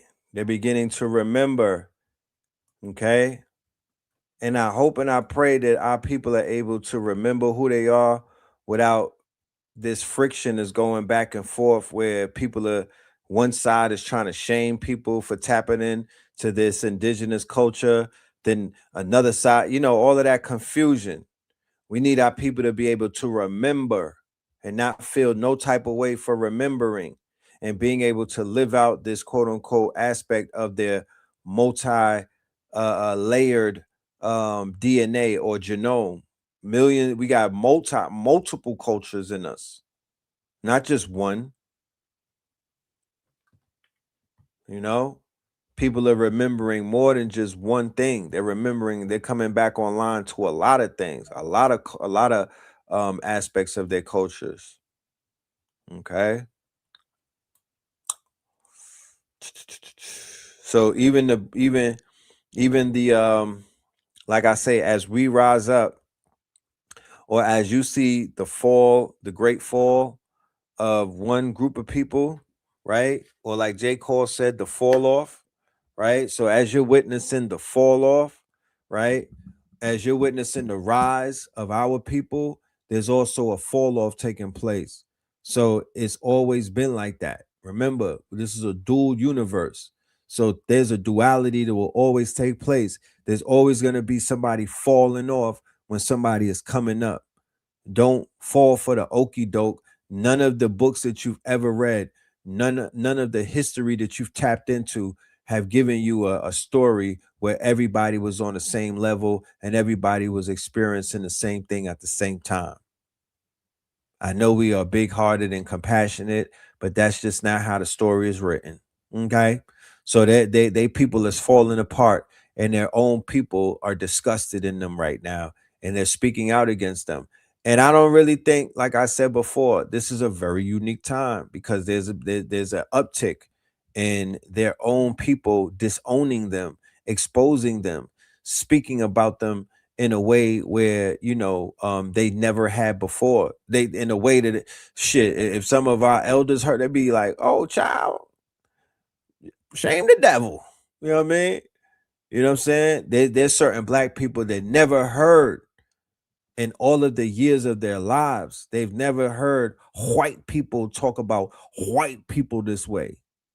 You know, this is like a redemption for them, some of them, because they lived in a world where they saw the fangs of these people come out, and they and you know, all they heard was people talk crazy about us. I hate seeing racist shit on this app so much, especially from white people. Like, I swear to God, it makes me want to rip my skin off. I would rather walk around with my exposed flesh hanging out than claim the Caucasian race another fucking day. You guys are fucking sick. This man posted something talking about what is it like to be white in predominantly black spaces. And as someone who is white in predominantly black spaces, I was like, oh, I'm interested to hear what other people have to say. Because I choose that for myself. I genuinely feel more comfortable there. Here go these fucking idiots in the fucking comment. And here go these white men talking about, oh, well, I'm in a majority black space. I feel more powerful. Or, oh, when I'm around a lot of black people, I feel exhausted, or I'm scared and looking for my life to turn my head the other way. I have to keep my head on the... Y'all are sickening, and I hope you fucking perish. And this is why I believe the shit about them saying that 60 to 80% of white people are fucking clones, and they're from the fucking aliens, and they're not fucking real. Because you are sickening, bro, and I hate that my face even gets confused with the face of fucking haters and discriminators. I hate that my skin color can even be associated with people who think like that. It's so sick. It makes me so mad. Like, I wish I could change it, bro. But TikTok not banning shit. Why is TikTok letting all this racist ass shit on here? I guess it's to keep people mad and angry and everything like this, like it's doing to me right now. Like, my chest is tight. This shit made me so fucking mad. The new TikTok, along with X, in terms of their algorithm and how they are trying to hijack the conversation and how they had to hijack the algorithm. Why do you think Instagram and Facebook had to change their algorithm in 2016, and then 2018, and then 2020, 21, 22, and then in 24, and again in 26. Why do you think that? Because they are switching up. They're moving the goalposts. They're changing the algorithm. They're taking the attention away. They're killing certain algorithms that are too favorable to putting out too much information that was basically doing what? The opposite of radicalization of their younger audience or the youth, the white youth and whatnot. TikTok was cooking their noodles and whatnot. Because keep in mind, the ones that got the Neanderthal DNA, that's one thing. But then there's other ones that don't have there's some of them that are passing, and there's some of them that have a little bit of ancestry hidden there in their DNA somewhere. Those are the ones that are waking up faster than the ones that are Neanderthals, that don't have none of the DNA. They just have pure Neanderthal. Those are more so the ones that are beginning to crash out and short circuit. That's why they needed this war in Iran to kind of like give them some type of, because the Epstein shit was sinking their boat completely, even though they were acting like, oh, do you believe what they just said in the Epstein files? Like anybody could play that type of actor role. You know what I'm talking about? And it's bad acting at that. But they needed blood. They needed sacrifice. They needed deflection, because they were getting exposed too much every day. When they imagine, it's almost like a Scooby-Doo episode. You in the room exposing some shit to somebody that you think you exposing it to, but low key they looking at you like, yo, you don't know how close you're coming to me, right? So these white people were deflecting, and they were using all of these tactics like, yeah, we're the Goyim and they're talking about us. And no, nigga, no, slow it down. No, sir. You the same niggas. Don't even do it. I'm not falling for that one. Okay. Because they was like, oh, because it took the Epstein shit for them to finally start. Oh, yeah. You mean homie? Oh, him? Oh, yeah, he eats kids. Yeah. No, y'all always knew that. Y'all always knew about that. Stop it, 5. So every other day, they were becoming more fragile. They were becoming a little more scared and whatnot. They would be getting they were getting more nervous that motherfucking the internet sleuths and people that kept digging through them emails and people that kept putting bridges together and building, like, wait a minute. So if he did that and then they did this and then that did that, and then the war came and the motherfuckers was like, whew, man, thank God we killing some people now. Like, you know what I mean? Like, we catching some bodies, we destroying some shit. We doing that America shit. What did everybody do immediately? They got on a red, white, and blue. Yeah, we're bombing them to the snow dangers, guys. You can't fuck with us. America. You know what I mean? They got right in their fucking redneck bag. They got right in their Americana bag. They got right in their conquistador bag. They started with Venezuela, matter of fact. Okay, that's when they switched with Venezuela, and they've been kind of like slowly getting in their crusader bag. They're getting into their quote unquote, because they know what this shit is. Remember, they're prepared. They were playing in your face, and they were on code. Theo Vaughn, all of the Aiden Rothstein, all of them are on code. They know what they brought Trump in for. They know what the Project 2025 shit is about. They know what the accelerationism is about. They know who Curtis Yarvin is. They know about the Peter Thiel. They know about transhumanism. They know about technocracy and the technocrats. They know about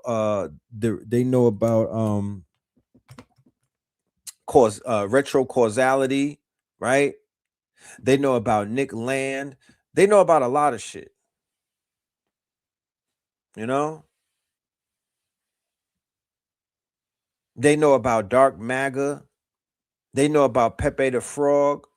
They know about Keck. All of them, they know about occult magic, and they know about meme magic, and they know that they're all playing this game and they're all on code, right? So by them being on code, they're getting ready, because once it's switched into the eschatology and it was shown to them that this is, we're going full force with it, we've crossed this line to where we're doing what? Escalating the Armageddon, or escalating the end of the world, or escalating the quote unquote, right? This escalation is showing the quote unquote the white boys that it's time to get ready. It's time to get locked and loaded. It's time to get ready to strike. That's what it's telling them. If the grid falls, or if martial law is declared, purge. Nothing else. Purge. That's the conversation that they're having. It's time to purge. We can't share this bitch with these niggas. We didn't do all of it. We're not doing all of this shit to take over these resources and to do our thing, or do our big one around the world, so we could entertain these niggas who want to pipe our women down. No. Nigga, what? Are you dumb? So when I hear people speak, and it's almost like you can hear the hint of them, preparing in their minds a future where they're gonna be in America rocking out with Trump and his children and shit like that. Yeah. Sign me out of that. You know what I'm talking about? The fuck? I know what I'm listening to when I hear that. I'm like, oh, these niggas low key, they wanna get down with, they just want to get along. They want to be black, they want to be winning Rome. These niggas are willing to become Romans. They want to be Moriscos, Little Moors. They want to be more of that. They already vassals of the state. They just want to get Vaselined up, right? They want to be vassals with Vaseline in them. You know what I'm talking about? These niggas don't want a regime change. Yeah, I want a regime change. These niggas don't want they don't want no sovereignty. They just want a seat at the table. That's what I'm seeing. So I'm like, no bueno. That's not how I'm moving. I want change. Cause I found out that the Americas was ours. And as a result of that, I want to change the people that live in America. Respectfully. I think that the Europeans should go home for a decade. And I'm not talking about Europe. I heard they was from the Yucatan. We could send them to Alaska. You know what I'm talking about? I think that they should go somewhere for about a decade. Respectfully. Until we get our shit together. We got to rebuild Tartaria. We got to get Gerald the Dolphin and them niggas back on track. We gotta let the ocean repopulate itself. We gotta let the forest reforest. We gotta tap in with our brothers and sisters in the Amazon. Niggas gotta rebuild Palestine. We have to reforest the jungles that they tore down for pig farming and stupid shit like that. Yeah, terra firma, or the earth, needs a pause on the war upon her. She needs a grace period. We need to let these gods and goddesses come through and reincarnate, because they've been hitting a firewall with the abortions. That's a firewall. They call it abortion, but it's a cosmic firewall. It's almost like a what do they say? the firmament. It's like a firmament. So imagine comets. Like, you remember Voltron, how Voltron opens up? It's like comets going across the universe. So they say when the gods, like when somebody ejaculates, when the egg gets fertilized, there's an explosion that takes place. They seen it under microscope. They call it the Big Bang. But they say when you about to do your big one, your spirit, your sentient light spirit, that's like a fucking Silver Surfer comet, is traveling across the universe. And that light is basically, because remember, everything is nothing happens by coincidence. Every goddamn thing that's happening is all it's all arranged. It's all of it's like a quantum cosmic arrangement. So your spirit is literally race like the speed of light, sort of like how a neutrino could hit the earth from the sun, and then boom, you hit that back shot, and you let it go, and then there's an explosion, and that spirit is there, is hitting the motherfucker. It's like a comet hitting the earth. It's like Terminator when Arnold Schwarzenegger hit, and when that meant that he just hit that shit like a comet, and then the smoke cleared, and it was motherfucking Arnold. And when you go through all of that, and then boom, your ass get flushed the next day. Plan B. That's a firewall. You know? It went through a whole nuclear process, but because they've diminished and they've downgraded the process of life in and of itself, they got us following the sad diet and this backwards ass scientific McGraw McHill, you know what I mean, the books that Robert would Ghislaine Maxwell, that Robert Maxwell and these niggas helped writing and whatnot, the Rockefeller version of what life is. Yeah, that's some bullshit. That's some dumbed down, super basic, lifeless type of, some Romanized shit. That's why people are not putting no value in life. They don't even see the value in life. They have no understanding of the value of life. Niggas is religious and not spiritual. So what is life to them? You know? What is life? You know? They don't even see them. There's no, the meaning is not there right now. We have to restore the meaning. We need a 10-year grace period for a whole re-education, realignment.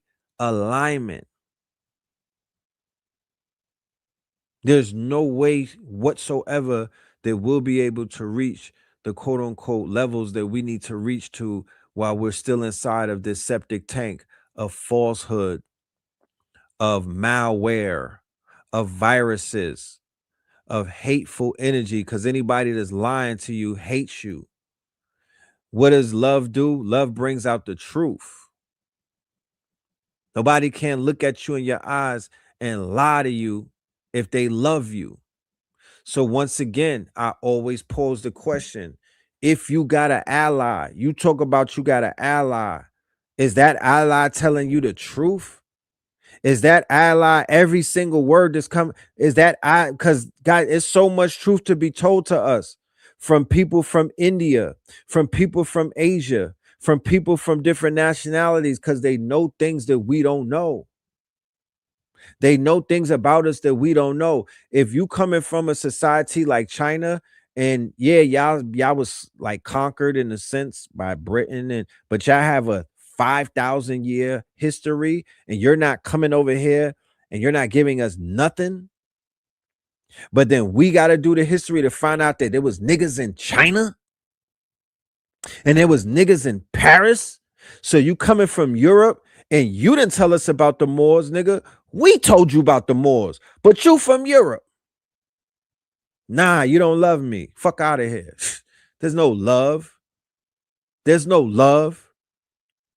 And you feeding off of hip hop, you feeding off of my culture, but you knew shit about my history. You knew things about my people. You knew things about us, and you're not telling us. You know things about our enemy, and you ain't put us on. Nah, there's no love for me. That's not love. So I don't need an ally if that ally has no love for me. You're not a fucking friend. You're not, there's nothing. What are you giving me if you're not giving me the truth? Start with that. And even that won't prove your love. But you gotta at least start with that. So if people are looking at us from all over the world and they're not telling us anything about us, but we always the ones telling them about them, then what is that? So we're loving everybody and getting no love in return. Because selling you a pack of hair, selling you some fucking egg rolls and some chicken wings, selling, doing your nails and taking them bunions off and whatnot, all of that shit that other people are doing for us, pumping your gas, that's not love. That's a transaction.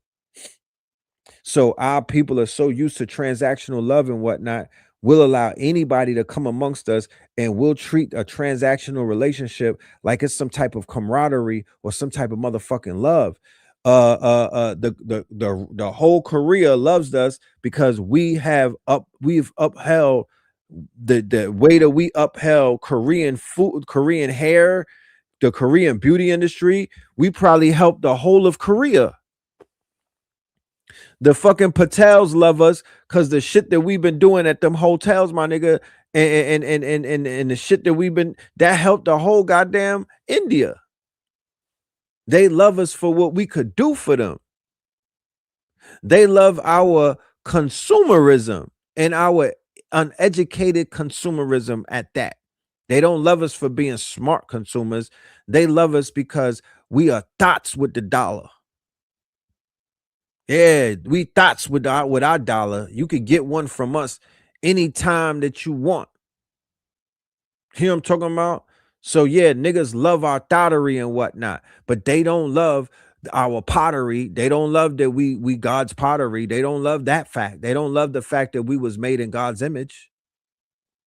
Nigga, you could pop that shit around them, but so much, and them motherfuckers will show their true face. Like, can you stop, please? Stop what, nigga? Huh? What are you talking about? Stop what? I'm in my bag. What do you mean? Yeah, you pop it too much, they're gonna start getting uncomfortable. You know? You say the black man is God. Who you alluding to? They don't want to do the real knowledge. They'll do the surface. Once again, they'll do that raucous shit. They'll do that raucous shit. They'll do that backpack shit. They'll do that most def Qualib Talib shit with you.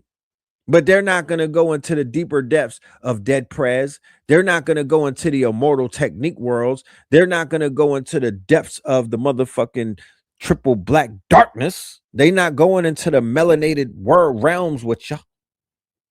And this is some crazy shit because we was just talking about this dude right here. And the irony of this whole conversation, funny how the things change. It's just funny how the quote unquote, what do they call that? The pendulum swings, right? I did a video with Brother Rich the other day, and we were talking about Jay-Z and his omitting of the fifth element of hip-hop, right? And you know, it comes to no surprise. It should be understood that you know, he's bringing more confusion than truth, right? Because when you come through and you do shit like that, all you become is an agent of confusion. You are spreading confusion, nigga. Who sent you?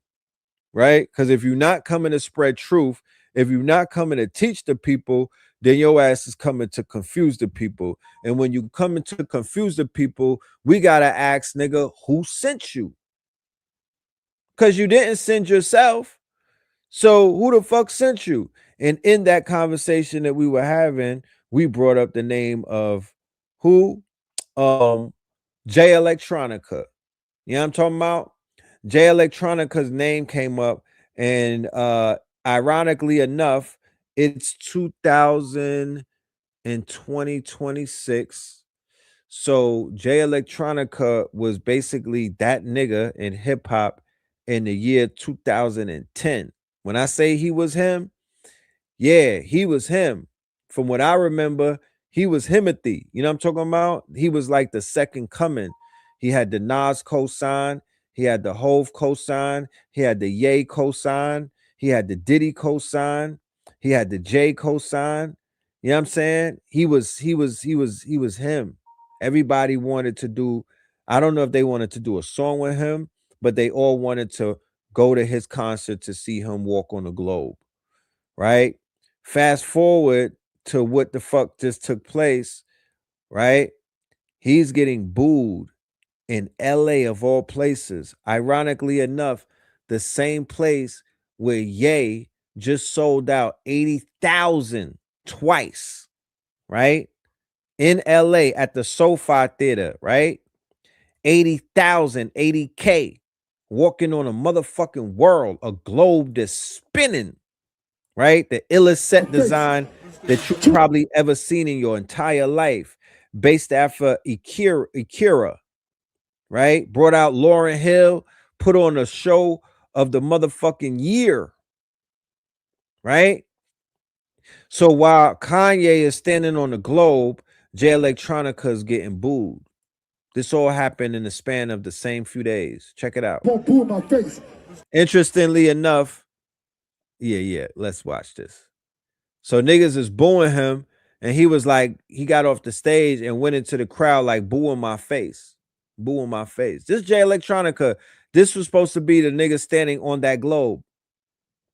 He's supposed to be at the SoFi standing on a fucking rotating globe, you know what I mean, with 80,000 in attendance.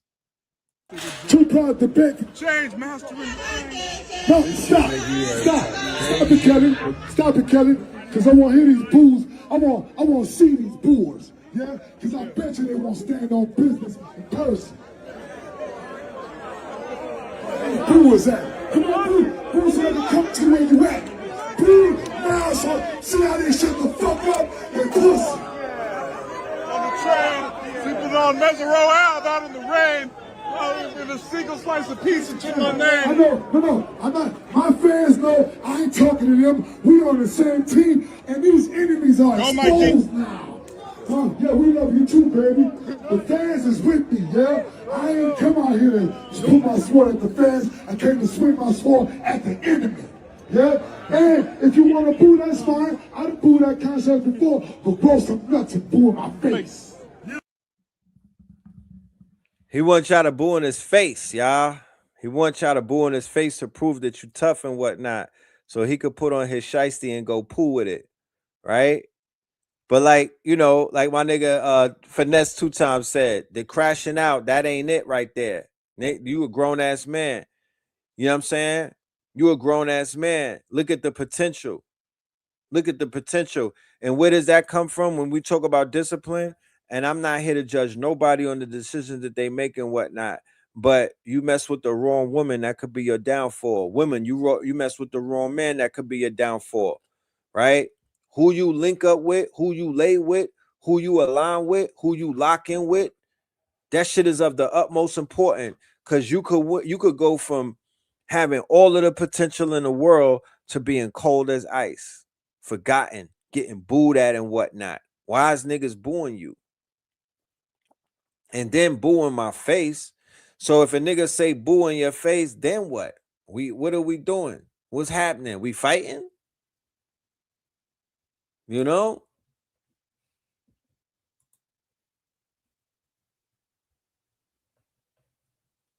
You dated a Rothschild?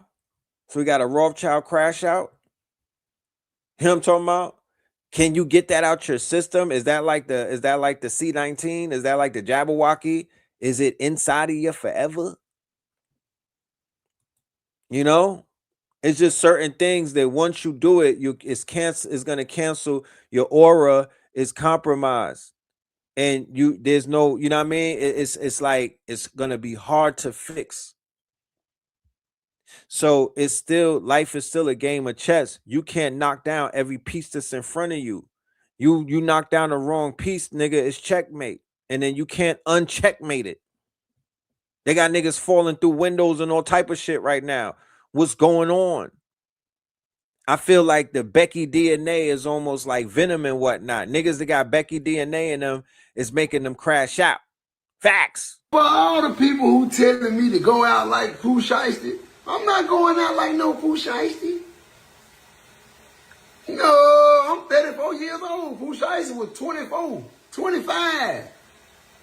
He still had a lot more learning to do. He still had a lot more growing to do. Man, you can't pay me to be around those niggas who want to shoot somebody, who want to kill somebody. That's all you want to do. You don't want to get no money. You don't want to do nothing but kill people and have sex. I don't want you around me. And watch my pockets. And look at my girl. See me, if there was me, if I wouldn't have been the one. Gangster is keeping your hand clean. Gangster is being free with your kids. Gangster, that's what I learned that gangster is. The new gangster is crashing out. And if that's the new gangster, then I'm not a gangster. You feel me? I'm not. If being a crash out is a gangster, I'm not. I'm not a gangster. I'm a man. I'm a father. I'm a son. I'm a big brother, an uncle. And other shit. So, hey, Junior, I said all this to say, quit sending that mind in me. Quit just letting him come in me. I ain't gonna lie to you. I can make a diss song about honeycomb brazy. And get what? The diss song can go platinum. Double, triple, quadruple, dime. You know what I'm saying? Reverend Finesse. Look, man, your man Jonathan Majors, I told you that they booked his ass and they had his ass doing a motherfucking movie for Ben Shapiro, bro. Checkmate, right? That Becky DNA, this nigga was supposed to be king. Once again, bad decisions, changing the course of your entire life. Adjustment Bureau. With the culprit sometimes being the same person in all of these situations.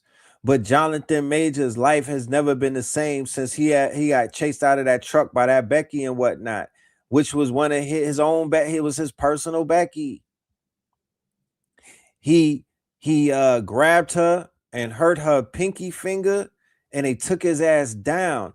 This nigga was in Lovecraft Country, huh? He was supposed to be. He was in Loki. This is Kang the mother effing conqueror.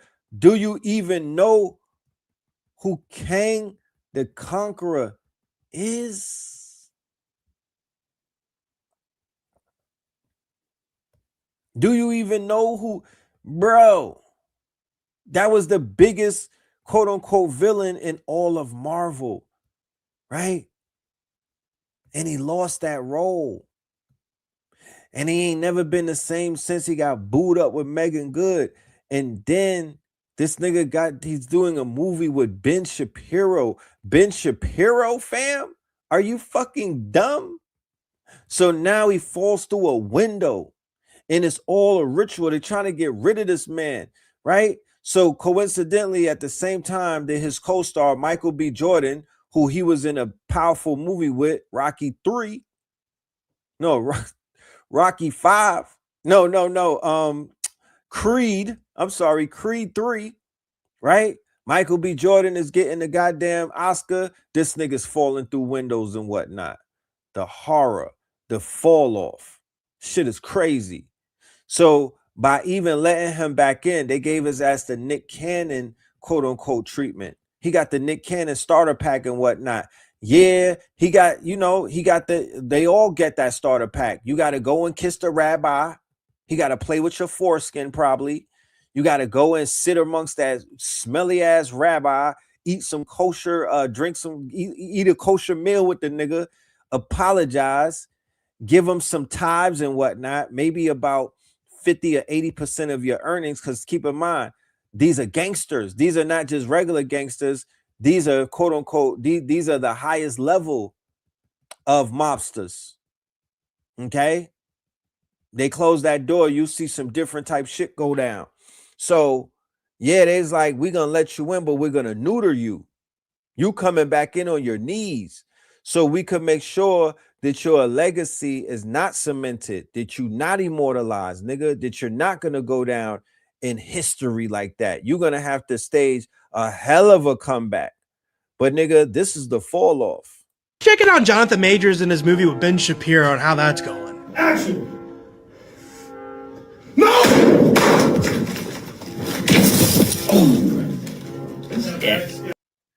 Just look at my nigga's face in the scene. Look at his face. He don't check it out, Jonathan Majors in his movie with Ben Shapiro and how that's going. Action! Look how they got my dude looking. Look at the aura. Look at the body language, right? He looked broken. And I hate to say it. No! Yes. Let it get back. Let it get back. Yeah. This is just as cringy and bad as he set up like that public stunt where he was stopping a fight, right? Where it seemed like a scene from The Boys. It's been a hard fall off in the industry, sadly, than Jonathan Majors. And listen, I'm someone who's slightly defending him with this trial. Monthly people can't be forgetting they're not redeemable. But to go and do a movie with the Daily Wire, Ben Shapiro, and to crash through a glass, to have terrible production going on, to have people complaining about how unsafe of a set it is, and you in your mind are like, you know what? Still might be the move for me, man. It's just bad, man. It's hilarious and not funny at the same time, but you just can't help but laugh. I'm like, damn, man, this ain't it, man. This ain't it. Maybe just wrap it up, call it a day. What do you guys think about Jonathan Majors and everything going on right now with his movie with the Daily Wire and Ben Shapiro? Because, wow, that was embarrassing and hard to watch. Fucking fall off, man. The fall off. You know? The fall off. Shit is crazy. When them people got you by the balls, boy, they got you by the balls. Public humiliation. Public fucking humiliation. And he's still filming, mind you. I would have packed my shit up and had Megan come and get me that day. This nigga still filming. And he think we gonna go and watch that movie? Fam, you fell through a window and they didn't have insurance. Are you fucking dumb? You think I'm gonna pay money to watch that shit?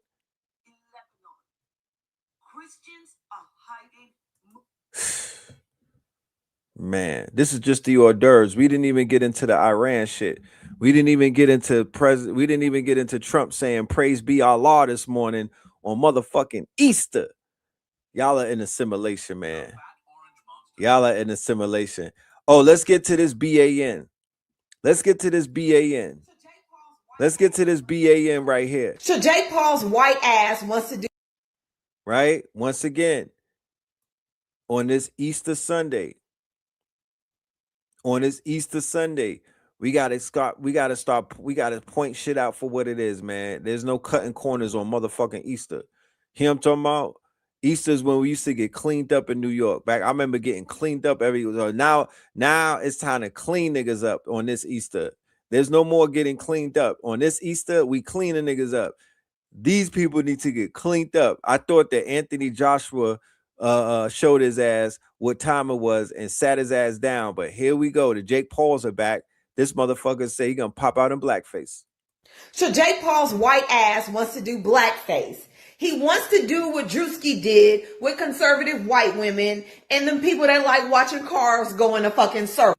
Jake Paul, let me tell you something. We already know you're a racist. That's already been proved. Now we can add dumbass to it and uneducated. We know certain white folks don't like their fucking history. But if you actually knew the history of blackface, you would know why white folks shouldn't do that shit. Because it's racist. And let me tell you something. Reverse racism isn't a fucking thing, you dumbass. Go ahead. Do it. I just hope when it happens, the next time you get in a ring with a black person, they rearrange your fucking face and not just your jaw. It's cool when they do it. It's a problem when I do it. I do not want to get no strikes. Relax. Let's hear what young Jake Paul had to say. The great fall, Jake Paul, nigga. I hate y'all. I want to ask you something because I've been over the last couple of days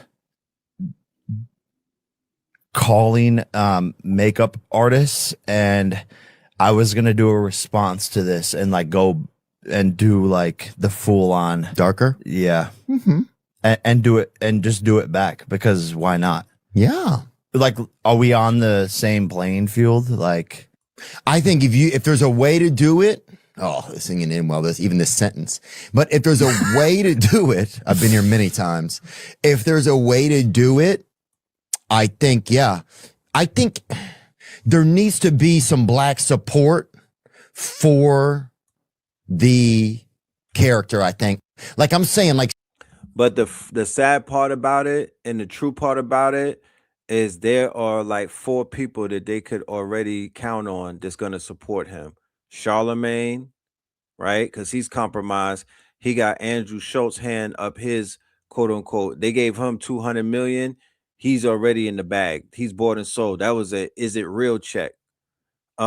Nick Cannon, right? I would call Slick Cannon, because he already professed the fact that he's kissing the ring and whatnot. Hickey Minaj, right? Tricky Minaj or Dickie Minaj. Which one sound better? Or Sticky Minaj. It's not Thicky Minaj. You know what I'm talking about? 1, 2, 3, or 4. Hickey Minaj, 1. Dickie Minaj, 2. Tricky Minaj, 3.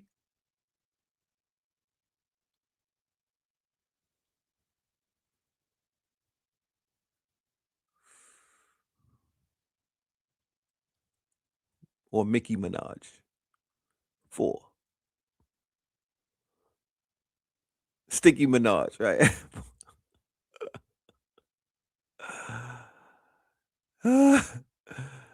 He's guaranteed. And then Candace, yes, Candace as number 4. He's gonna get a cosign from one of them, right? He's definitely gonna get a cosign from one or all 4 of them. And then more so, everybody who's probably ever performed for Trump is gonna have to side with him and retweet it and whatnot. So they already got sellouts inside of the culture that will help to even try to push, you know what I mean? But once again, we gotta hold people to the fire who are consistently on the wrong side of history. There has to be we got to set a standard that if you make a decision to back this quote unquote racist fascist regime, then you're gonna be on a certain list, my nigga. Fuck a no-fly zone. You fuck excommunication, nigga. You gonna be a communicate in the future list. We gonna communicate with you in the future. We ain't gonna excommunicate you. Keep on doing what you do. Get up there. You know what I'm talking about? Do your thing. But when this shit turn into the Squid Show, when this shit turn into Hunger Games, when the tables turn, yeah, y'all gonna get called to the front. You know what I mean? Nothing will be overlooked. Let these people play themselves and whatnot, because they really playing in our faces right now. And I'm not even playing 2 sides. I'm not no Democrat. I ain't political. You know what it is. I'm not political. I'm more of a nationalist. You know, I'm for the nation. And this shit is anti-nation. Everything ain't good. You know what I'm talking about? All wood ain't good. And that's not good right there. You niggas is siding with that. He's not even funny. This nigga's not even really a comedian like that. You trying to pop out for Erica Kirk, nigga? Like what? Like from where? From when? How? How, Sway? You're not built like that. You can't come to the rescue you can't come to the rescue of Erica fucking Kirk, nigga. You gonna die on that hill. She's a weirdo, nigga. And she got bodies. You can see it in her eyes. She got all type of skeletons in her closet. But we let these people get away with dumb shit before, and they just think that they could keep playing with us. And it's so crazy that in the middle of a war that the good old boys are losing and whatnot, and the whole world is beginning to turn on the whole world sees who the real fucking who the real termite, who the real parasite is, right? Where they had swaths of people around the world looking at melanin people like we was the savage, like we was the problem, like we was the ones fucking shit up around the world, like we was the cancer and whatnot. But over the course of a few years, that sentiment has changed. And now they're looking at our people like, oh shit, they was oppressing y'all the whole time because y'all are the chosen ones, because they took your land, they took your culture, they have an inferiority complex. They're destroying Mother Earth, terra firma, because of their hatred of who the fuck you are. These are the aliens. This is an alien invasion. That's what the rest of the world is coming to a conclusion about. You know what I'm saying? These people are a cancer. Even their own people are coming to that conclusion and don't even want to they don't want to be a part of that conspiracy anymore, because it is a conspiracy. It's nothing that's coming and whatnot. It's already here. The conspiracy has been going on for damn near 500 years and whatnot. It's a grand conspiracy. Shit. You motherfucker, you think it ain't? They get taught, you talk about homeschool, they get taught about this shit in the home. They get put on game in the home, in their institutions, when they get them in corporate and whatnot, in their private clubs, in their social clubs, in their agencies, all type of places. Nigga, what? In their NGOs, in their little board meetings, they all get put on game. And they all benefit from, quote unquote, whatever the fuck this shit is that they call it. They all are beneficiaries of it. So each single one of them are racist. I think Captain Cesariak it was Umar on Joe Budden's show, right? And he was cooking Joe Budden with the facts in the perspective and whatnot. He was breaking down the difference between a bigot and the difference between a racist. And he came to the conclusion that the race of Europeans or white folks who are not even white, come to find out that shit is a misnomer. It is colorable. It doesn't even exist. So they don't even exist under the title of white. That's not real. And they don't exist under the quote unquote title as white, as being a free man or a noble either. They don't check either box. So once you get that out the way, then you got to address them by the nation states. And the nation states is a brand new invention. France and all of that shit is brand new. So then you got to roll that back and address them by their tribal names and whatnot. So then we say, well, the Franks and the Goths, right? And the Germanic tribes, them niggas, you know what I'm talking about? Them motherfuckers.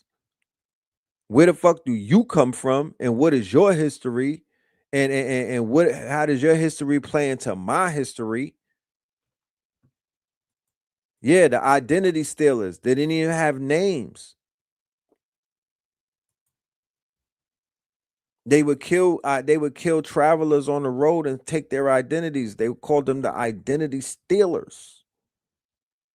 Henceforth, while they were able to come into Hollywood and put blackface on and steal identity, because these are the identity. They were getting it in blood. Pooh Shiesty. They was getting it in blood.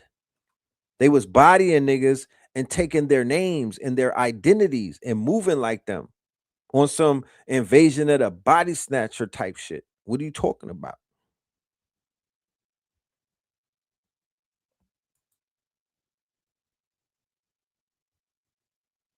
They're gonna crash out when the whole thing that they call culture wars, that they were trying to play on us. They were trying to throw a fucking war on us. They were trying to get over Robert DeSantis. What is his name in Florida? The DeSantis governor, and all of this fake ass shit that they had the audacity. They was fixing up their collagen to talk about a culture war. And them niggas don't got no culture. So they was literally going to war against us and framing it as a culture war. And they were giving it a quote unquote misnomer of a culture war, but it was really a war against hip hop.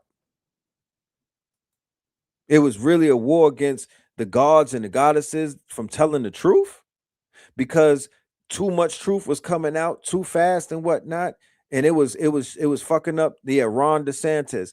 It was messing up their plans, because once again, their kryptonite is consciousness. The only thing that could stop anything that they're trying to do is consciousness. So the rise of consciousness was beginning to shake their quote unquote foundations.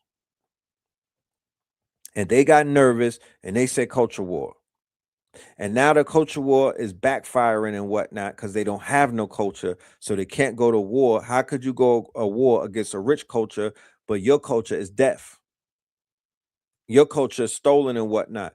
Your culture is an amalgamation of bodies and whatnot. Similar to when you go to a game hunter's home and he has all of the animal heads on his wall and whatnot. That's their culture. The heads of the kings and all of that, that's their museums and whatnot. The museums are what? The equivalent to going to a hunter or a game hunter's house and seeing all of the heads of bisons, elks, lions, lion rugs and shit, bear rugs. All of those dead fucking animals are like trophies of beasts, of melanated totems that they display. And then when you go into the museum, it's just a step above that. They're displaying that they stole niggas' riches. They stole the fucking artifacts. They bring in structures. I'm in the Metropolitan Museum. I'm in the Indian section. These niggas have they got rooms full of Indian like artifacts. They got temples in there. I'm like, how did you niggas transport a temple to Manhattan from India? And who the fuck told you that you could bring their temple to Manhattan, nigga? You know? That's what they would say is their culture. Their culture is displaying all of the shit that they have destroyed. Like they're destroying all of those World Heritage sites in Iran right now, Iran. You know what I mean? They're destroying some majestic looking shit in Persia. You know?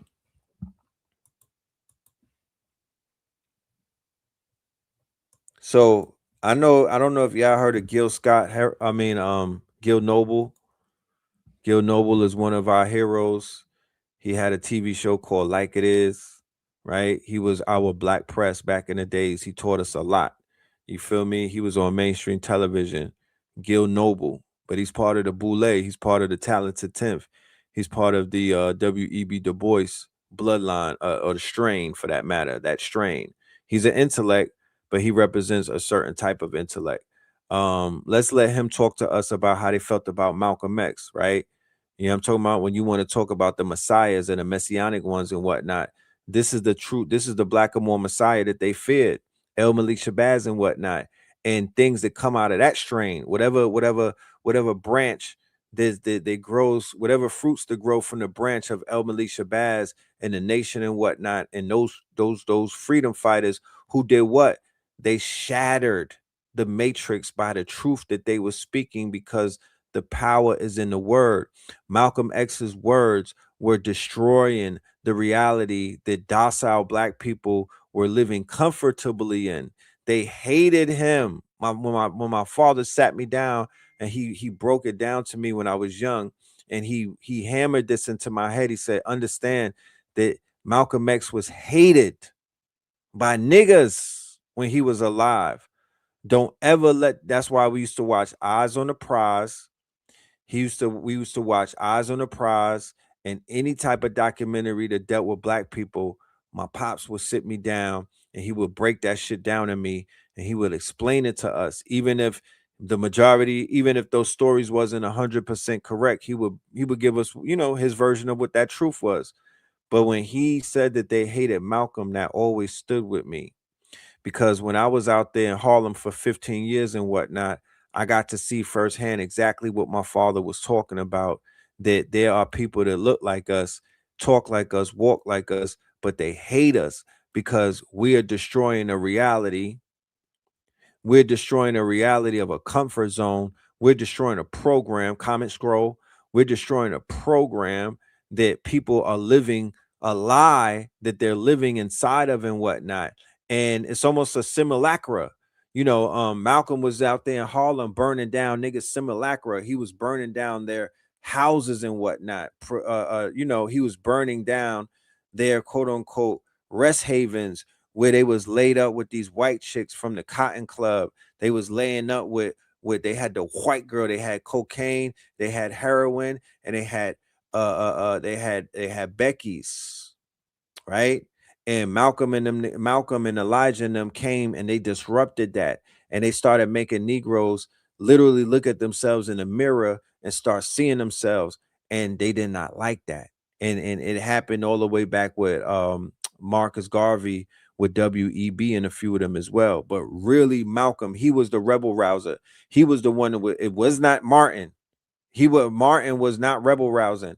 Malcolm was. Malcolm was kicking niggas. He was kicking niggas chest in. Was put off by Malcolm X. Why? Because what he was saying and the way he was saying it was too blunt. It was dangerous. And you didn't say those things in those days. I told you we had been socialized as kids to get around wrong, not to confront it. And Malcolm spoke in very declarative terms, and he said some terrible things about white people that we thought, but you would never express it, you see. He talked about the way this... So in this new era that we're in, where people are on social media and everywhere having these awakenings, like, you know, this woke movement that's going on. It started from like Black Twitter, right? It started from Black Twitter, where they are reacting to people speaking and saying the things that they're afraid to say, right? There's people on social media that live in certain states in America, and they never thought about talking back to no white folk. They never thought about talking crazy to the police. They never thought twice about saying to a white woman, shut your goddamn mouth and sit down. They never, because of the conditioning that what niggas was watching Roots, they was watching 12 Years a Slave, they was watching slave porn their whole entire life, and they was religious, and they were taught to be subservient through the media, right? Because all of the movies deal with niggas being the help and being nobody is bucking, nobody is on Malcolm X time in the movies and whatnot. They don't got no TV shows where niggas is outside on some El Malik type shit. Hell nah. They was giving you more of a Jesse Jackson MLK type thing. His name is Gil Noble. That's the legendary Gil Noble.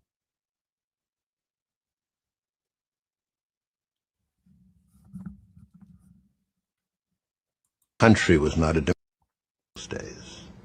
I told you we had been socialized as kids to get around wrong, not to confront it. And Malcolm spoke in very declarative terms, and he said some terrible things about white people that we thought, but you would never express it, you see. He talked about the way this country was not a democracy, but a hypocrisy, and he talked about what had been happening to us down south and up south. And he was not shy. He had and he was very, very intimidating. I'm man enough to admit it.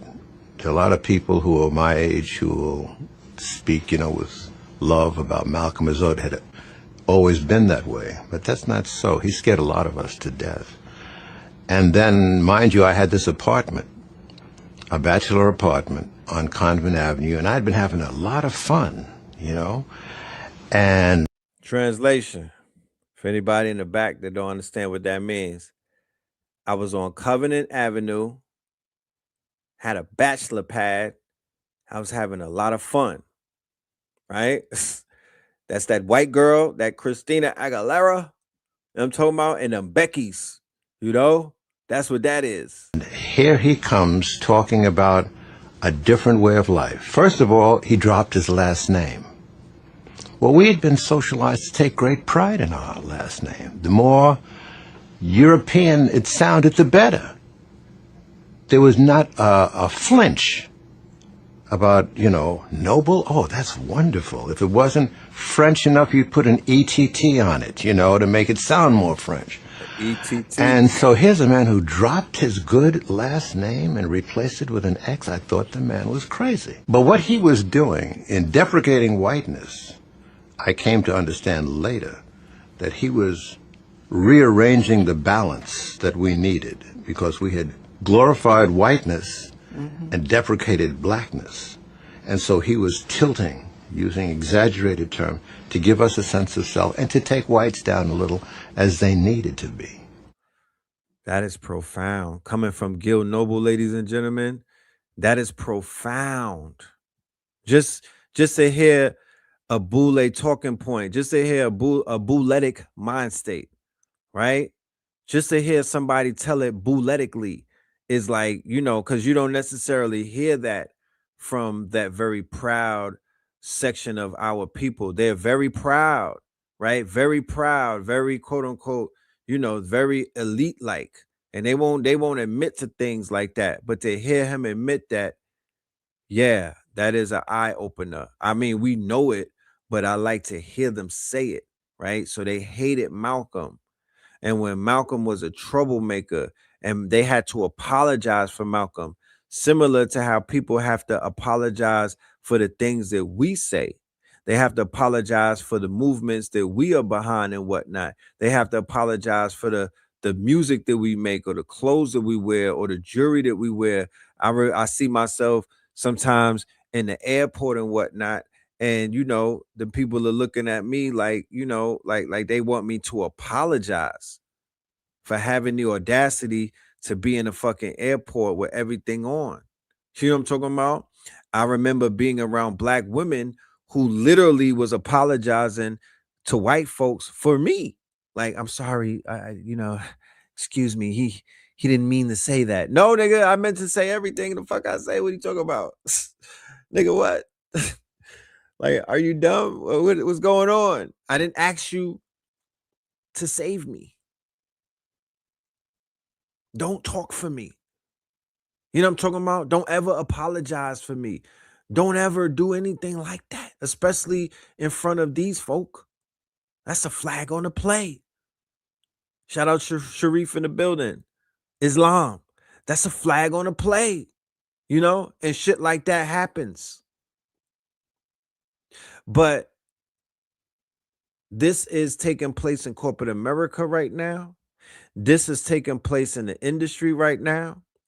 This has taken place, what you saw with Ye, the whole thing with Ye. He was doing what? He was ruffling feathers and making people uncomfortable. But they owe Ye an apology.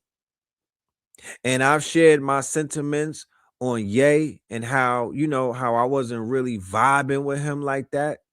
And I'm not a hater. I'm a congratulator. What he did this weekend at the SoFi Theater, the stadium in Los Angeles, with that set design, bringing out Lauryn Hill, selling out 80,000 twice. He's a fucking legend. Jay-Z could never. Jay-Z, Sean Carter, are you listening?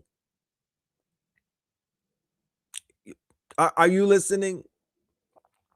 Nigga, you best not come out to the Yankee Stadium. You better have a new dance. You better bring out Michael Jackson.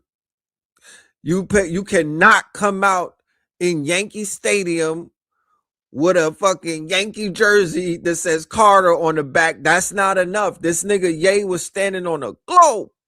The shit was spinning. Huh? Did you see the light show? He did 44 songs. And the set list was different than the night before. Huh? Nigga, what? Jay-Z, you better dance. You better be beyond, Blue Ivy and Poison Ivy and Solange, nigga. Teach that nigga a new dance or something. Y'all better give him some footwork. He better be doing like the Memphis Jig or something. I need something. You don't go to Philadelphia to the picnic and do not come to Yankee Stadium with that same fucking set list and you not doing some Ye level shit. because that's your ops right now. Okay, and he's up. He's up. The boy is up. I'm taking it as far to say that Ye will wash Jay-Z in the verses. Facts. I mean, let's talk about it. Not right now, but we'll talk about it eventually. I don't even think he could see him in the verses.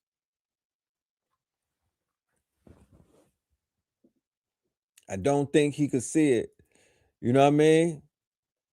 He don't even have nobody culturally relevant to bring out like how some brought out Lauryn Hill. Who does Jay-Z tie into right now that he'll try to bring out fucking U2 or Bono or some dumb shit. Nigga, we're not on that right now. Nigga, there's a fucking renaissance taking place, bruv. Nigga, there's a renaissance taking place, bruv. You know what I'm talking about? I don't want to see Griselda. We good on that. You know what I mean? I don't want to see Memphis Bleak, nigga. Who you gonna bring out? I don't want to see Nas because y'all not really cool like that. Like, respectfully, that's not your man's. You know what I'm talking? You still traumatized by the washing. Now, I don't want to see you and Kendrick, but that's forced. We know that's a favor. If you bring Aubrey out, I'm throwing a Coca-Cola I'm throwing a Pepsi at you, nigga. Niggas are gonna throw glizzies at you. Pause. The only nigga he could bring out is the world boss. He can only bring out Bob's cards.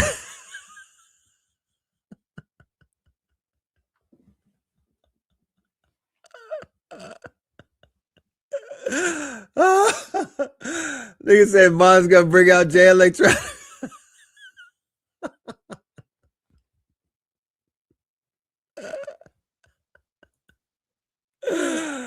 Nigga, you better bring out Emil. You better bring out Emil, nigga. You better dust off Emil, nigga. The fuck? He gonna bring out Trump.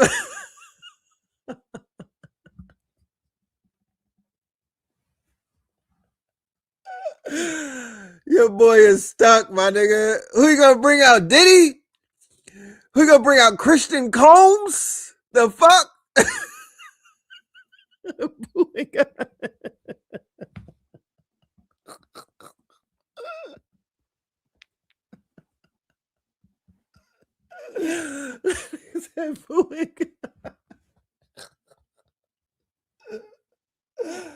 Yo, I'm done. I'm done. Nigga said booing God.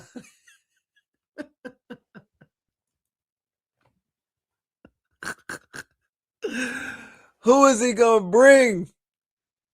Jazzo? The fucking who he gonna bring Jazzo out? Damn, bro. Damn, homie.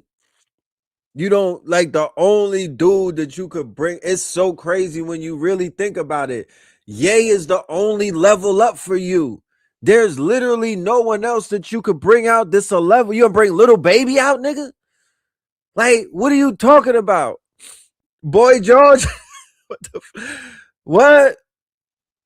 Who are you gonna bring out? This gonna top this nigga bringing out Lauryn Hill. Do you know Lauryn was stunning on Ye for years? That's his inspiration. He said that that's his hero. And he was able to, and you know, she stand on that whole anti-industry, da-da-da-da-da, you know, all of that shit. Yeah, he gonna bring out DMC, not even run. You didn't go to the 50th anniversary of hip hop at Yankee Stadium, Sean. You know what I'm saying? You could have brought the whole entire state property out. You could have brought, you could have brought all of them, you could have brought the whole experience at the 50th year. God damn it, shit. I would have loved to see you do Takeover and this nigga do Ether. Y'all could relive that moment in real life, like on stage. You know what I'm saying? I'm sure your scars have healed. That's a moment. But you ain't even do that. You didn't show up for the 50th anniversary. That's when Yankee Stadium really made sense. You know what I'm talking about? But now, You popping back out to do Blueprint, true. Executively produced by Ye. Don't act crazy, my nigga. The sound of the Blueprint. All I need. Da-da-da-da. That whole soulful sound bed. Nigga, that's Ye Productions. What are we talking about? Before he was rapping. The audacity in this nigga. So even if y'all not with one, and even if you're not rocking with homie, you're not feeling him and whatnot, bro put you on. Like your classic is his work, my nigga. That's his DNA and his blueprint is your new. That was your sound. What are we talking about? You needed him kind of more than he needed you. Cause he did that, but he wasn't even rapping when he did the blueprints. The blueprint that's 01, nigga. He wasn't even. He was trying to make you niggas listen to his bars, and y'all was egging him. Y'all was dabbing on him. Y'all was spinning him. You know what I'm saying? Dame was pouring champagne on them around that time.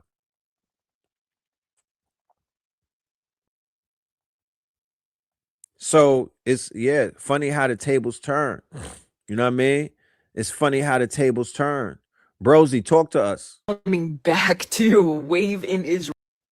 Christ is not coming back to wave an Israeli flag. He's coming back to set the entire quantum field on fire. Christian Zionism teaches that God's covenant is a geopolitical real estate deal, but quantum physics and actual scripture say otherwise. Energy cannot be created or destroyed. It only transforms. That's the law of quantum conservation. So when Jesus became the Lamb, he didn't end the covenant. He transfigured it. The scroll was never about land. It was about light encoded into blood. And that blood activated a multi-dimensional blueprint, not a military campaign. Your brain is being hijacked by mimic theology because they know if you think Jesus is a political figure, you will never embody him as a cosmic template. Comment scroll if your nervous system knows I'm telling the truth. I'll send you the scroll scan that explains what this was always about. Christ said, "My kingdom is not of this world." So why are Christians obsessed with protecting a nation state that rejects him?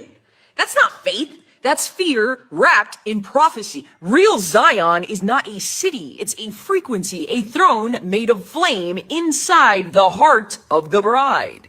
If this just hit your body like a train, it's because you're not here to believe in Jesus. You're here to embody him. They hijacked Christ and sold him back to you as a nationalist mascot. Comment scroll to get the truth they never preached in church.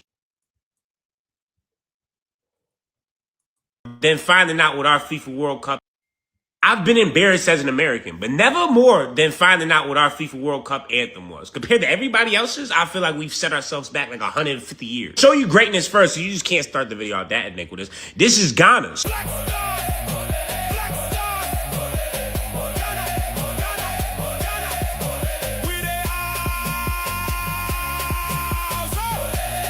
Moving, grooving, vibing, sliding on they joints. It's a hit record. And then you hear America's, you just like, you listen to this bullshit.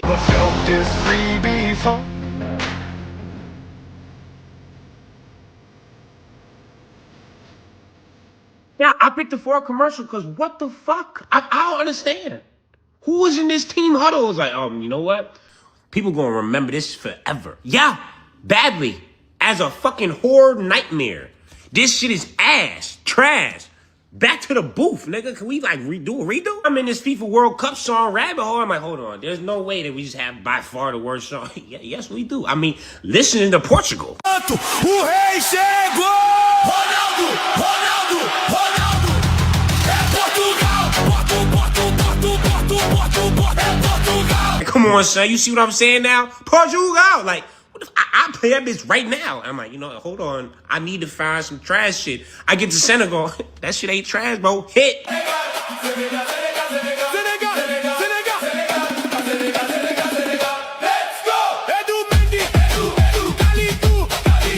Oh, we gotta be better than France. No, they should sound like a battle cry, like they resurrected Napoleon on some shit. I'm just like, wait a second, did we just not get the fucking memo?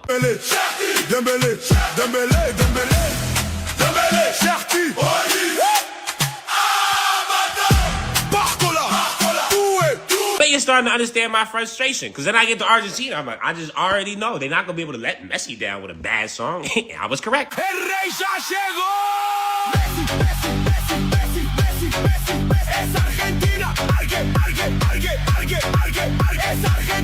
I get to Spain and I'm like, hold on, maybe Jelly Roll, did he just not get the memo? Or did he not know any soccer players? Do we not have a good enough one? Because I already knew. I'm like, oh, they're going to do some wavy shit for your mall. And they did.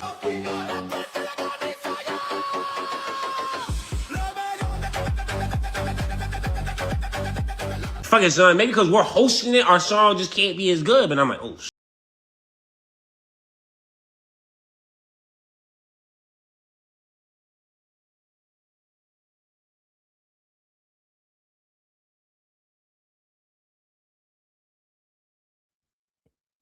Let us continue. Let us continue. Check this shit out. All of these wars, Mexico, when you talk about the cartel, Jews. Always Jews, yeah. And most people don't know how connected they are to the cartels. Like there was, I think it was like 43 or something students disappeared. It was big national news in Mexico. All of a sudden, this one guy, the investigator for it, they started investigating him and realized he was part of the cartels. They're about to arrest him. They couldn't stop it because it's such big national news. He fled to Israel and Israel took him in. Now, why would Israel take a Mexican cartel leader in? Not even Jewish. Yep, and you remember the interview they had? He's interviewing the guy. The guy's not even trying to do it. He's just talking about the children that they're kidnapping and burning people. Torturing. And they torturing them, then they burn them in acid. And the guy said, yeah, and the Israeli, the IDF come, and the guy says, wait, stop. What? He said, what do you mean IDF? He said, yeah, the Israeli soldiers come over. He said, why? He said, I don't know. I've seen the Israeli soldiers. They're the ones teaching them how to burn people in acid and hide the bodies that they kill. Some statements that were really important, what you said, that they were people from Israel. They came over here and trained Santiago Mesa, but later on, digging more in the information, one of the leaders of the cartel was sent to Israel to be trained of how to decompose the bodies and also how to make the drainage system. Can you explain that? Yeah, in 1985, El AFRO, he go to Israel in training to dissolve bodies in acid, and then when he back to Mexico, he come together with other person to Israel, to Tijuana, and then so he came from Israel with people from Israel to Tijuana. Yeah, to Tijuana, and then together to Israel and El Pozolero working together. They trained him. So, like when we were talking about the El Mencho and we were bringing up the cartel and we were explaining, listen, this is an arm of Is It Real? Do not be fooled. They are all working together. That's their standing army. That is a part of their terroristic outposts and whatnot. Do not be fooled. Okay? Do not be fooled. All right? Because you will be the fool if you don't know what kind of game these people are playing. So let us continue.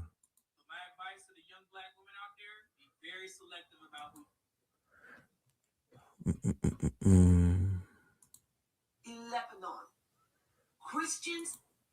Check this shit out.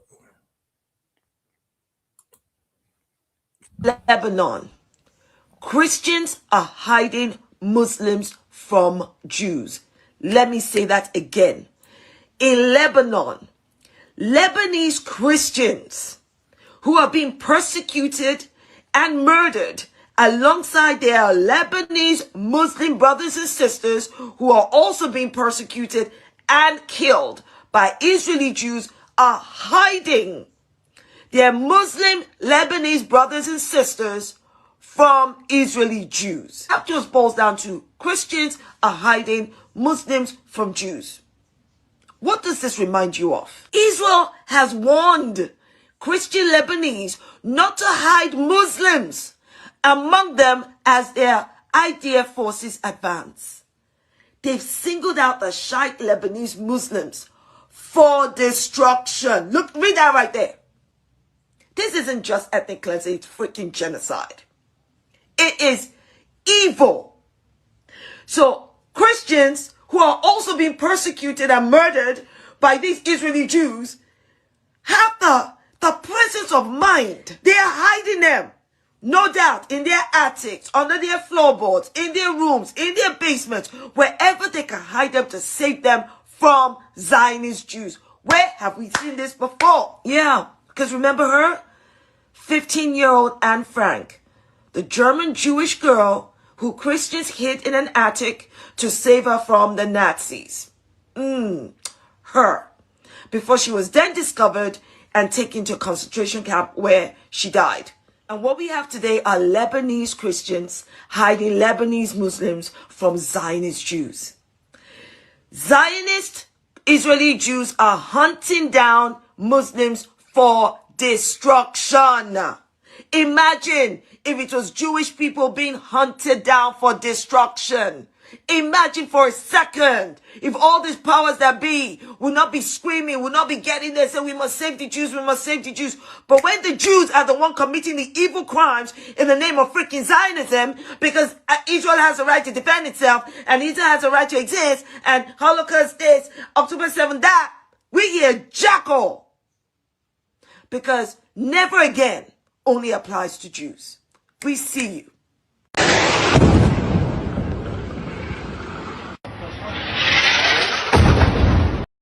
That adult website data has predicted every major economic crash since 2008 with 94% accuracy? That's better than most banks and financial experts combined. It started when economists noticed something strange in 2008.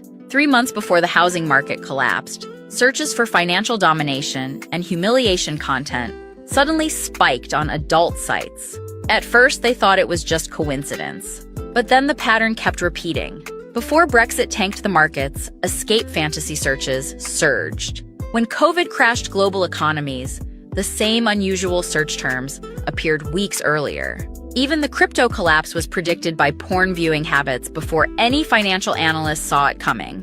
Here's the shocking part. Major investment firms now secretly monitor adult site analytics to make trading decisions. Governments quietly request this data for economic forecasting. The psychology is simple.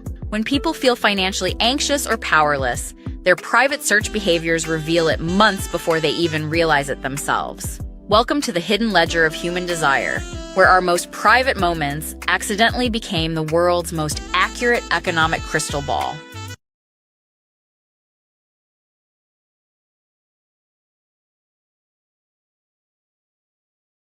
Did none of y'all tell me they were Aryan? I thought they were sanders. Did you read any of the memos? Read, I'm not a f***ing nerd. I bench press 300 pounds. Okay, General Green, how's our chair force doing? We've chair ejected 3 F-15s. Their magic carpet missiles are eating our ass. Are those freaking carpet people and their rugs? I'm gonna quill one of y'all if we don't get control of those carpet factories! Calm down and drink your bottle, Pete! You're right.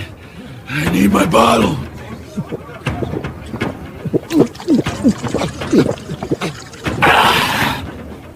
You, General George, how many hospitals did you bomb today? We bombed 3, sir. Pussy, you're fired! Answer it! Hello. Is it the Iranians? Yep, okay. Yeah, he's here. Do they want a ceasefire? Yes, I can let him know. It's your second baby mama asking about child support. This is pathetic! Where the f*** is JD Vance? Vroom, vroom, boosh! You got any bright ideas how we can win? Let me ask Guak. Hey, Grewak! Oh, go eat your wife's cow shit! Yay! Oosha, Speaking of cow shit, where the fuck is Spider Crash at? How long does it take to cover up Charlie's murder? Sorry, sir, my X videos had trouble buffering today. That's news right now. This is Donald Trump's Easter morning message. He posted this before even mentioning Easter this morning. Posted this after a U.S. service member was rescued in Iran. Quote, Tuesday will be power plant day. and Bridge Day, all wrapped up in one in Iran. There will be nothing like it. Open the effing straight, you crazy bastards, or you'll be living in hell. Just watch. Praise be to Allah. President Donald J. Trump.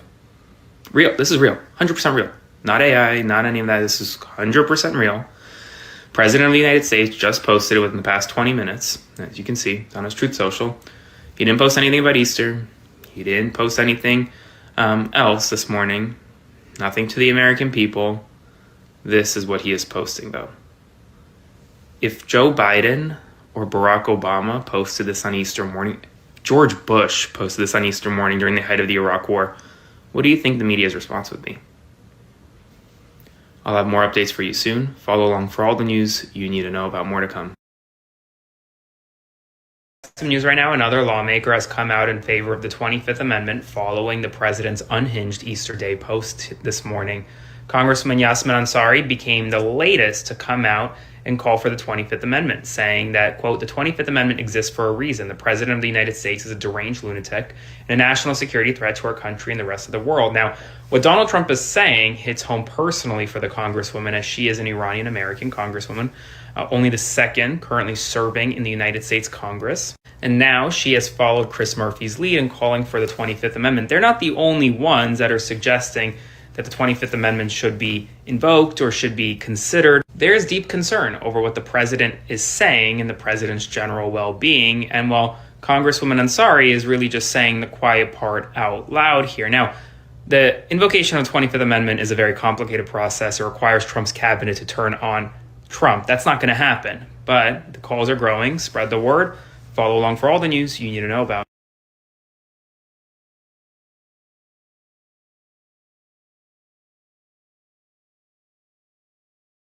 That orange monster does a shit ton of war crimes. Once upon a time, there was a country called Iran, and the people running that country were bad and did bad things. But the people living in that country were not bad and did not do bad things. And the fat orange monster didn't really care about the people running the country or the people living there. He only wanted to make his friend, the Yahoo, happy, so that his friend the Yahoo wouldn't tell everyone about the monstrous things the monster did. The Yahoo said, blow them up. And the monster said, yes, sir, of course, sir. Don't show anyone the spell book, sir. But after weeks of war, the people were getting pretty fucking angry. And the monster was very, very unpopular, which made the monster very, very sad and very, very angry. Now, the monster couldn't stop the war because the Yahoo had the spell book. And he couldn't win the war because Iran had prepared for this for decades. So he had one option, and he yelled out, Whiskey the Pete! Whiskey the Pete! I need you to do a bunch of war crimes. Make life terrible for the innocent people who live there, so that the bad people in charge give up. But the bad people in charge didn't really care about their people. They just got done killing a bunch of them anyway. So why the monster thought this would work is anyone's guess. But Whiskey the Pete was an immoral idiot dumbass. So he did as he was told, and just started killing innocents, and pretended he was some kind of crusader for Jesus, or something stupid like that. And lots of people who did nothing but be born in the wrong place at the wrong time were killed so that the people in the kingdom wouldn't see the spell book. The spell book that no matter what eventually was coming out anyway, and nothing was learned, and the horrors accelerated.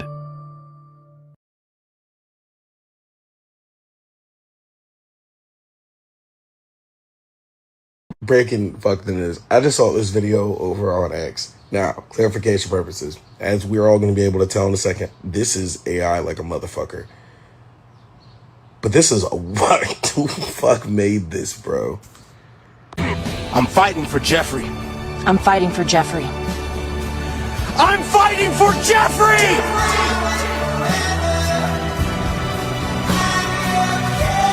I'm fighting for Jeffrey. You know, when they go back in the history books, everybody, and they talk about how was the propaganda in 2026, outrageous section. I can't wait for my kids to get into that part of history, bro. I'm so excited.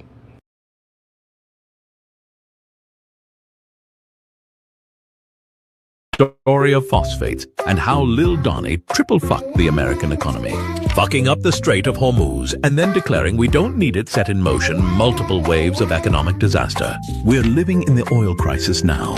We're about to be hit with the nitrogen fertilizer crisis, and soon comes the phosphate disaster. There are painful ways to mitigate those first two, but phosphates are a finite resource that only exists in a few countries. Phosphorus is an irreplaceable nutrient that every plant needs to grow. No fucking phosphorus, no fucking food grows.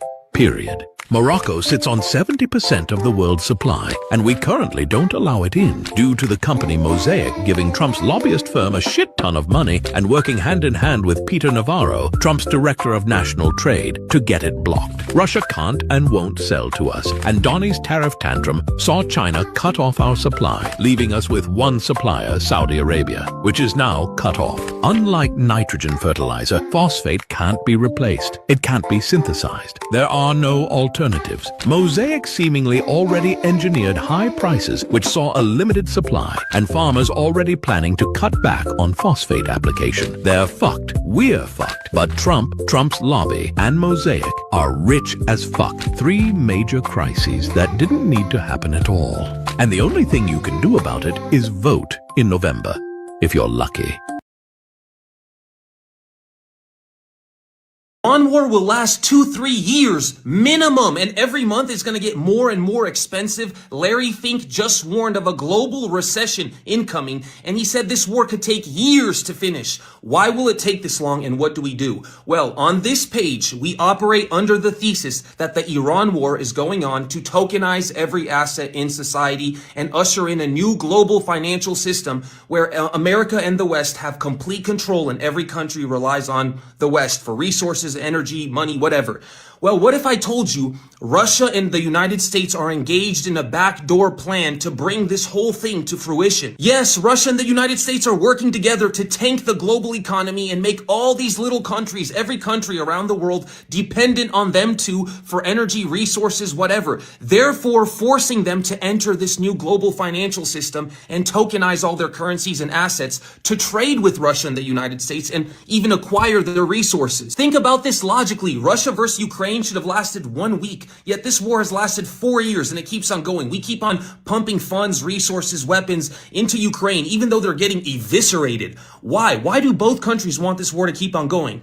Now, on another theater, we are engaged with Russia's proxy. We are engaged with Iran. Russia is pumping funds, resources, weapons into Iran. How the fuck is Iran shooting down an F-35? Get the fuck out of here. The United States and Russia are trying to tank the most important resources in the world to zero, therefore forcing every country to be dependent on them. Let's look at the three major resources that would cause people to go in a panic the most. Oil, food, water. Oil. America is self-sufficient in oil, so is Russia. America just grabbed the largest oil reserves in the world from Venezuela. They're trying to acquire the third largest oil reserves in the world in Iran. America and Russia are self-sufficient on oil. Now let's talk about food and water. What makes food and water? Fertilizer. What makes fertilizer? Phosphate and nitrogen. America is the third largest producer of phosphate in the world. They don't have any nitrogen, but Canada is the second largest producer of nitrogen in the world. Together, Canada and America are fully self-sufficient on food and water. Russia is the #1 producer of nitrogen and phosphate in the world. They are fully self-sufficient on food and water. And in a couple years, different types of global stable coins and currencies will be released. And the only way for these little countries around the world to get out of the mess they're in is to enter this new global financial system and tokenize all their assets. What do we do? Well, a humongous buying opportunity is coming our way, but right now we don't know where the bottom is on all these assets. The prices are going to keep dropping and dropping and dropping. So what you need to do is stop buying dumb shit and stack your cash. Stop spending your money on dumb shit.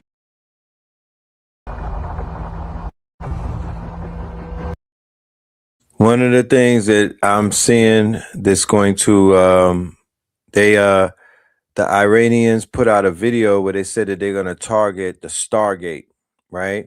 They're going to target the OpenAI is building a secret Stargate in Dubai or in the UAE, and they are threatening to blow that up this week. So I'm going to keep my eyes out for that. I believe if they hit the Stargate, that it will crash the stock market, it will crash the tech market, the data server. It's going to have an impact. I don't want that Stargate to be built. Many of us should not want Stargates and data centers to be built. The fact that data centers in America, they having problems building them, that is a good thing. We don't need data centers. The data centers are going to be concentration camps for people with neural links in the future. The data centers will extract data in the form of carbon, the same way that they got plasma centers in every hood and whatnot. The data centers are concentration camps, so you should never want that to happen. You do not want the construction of the data centers to move forward. It doesn't have nothing to do with AI.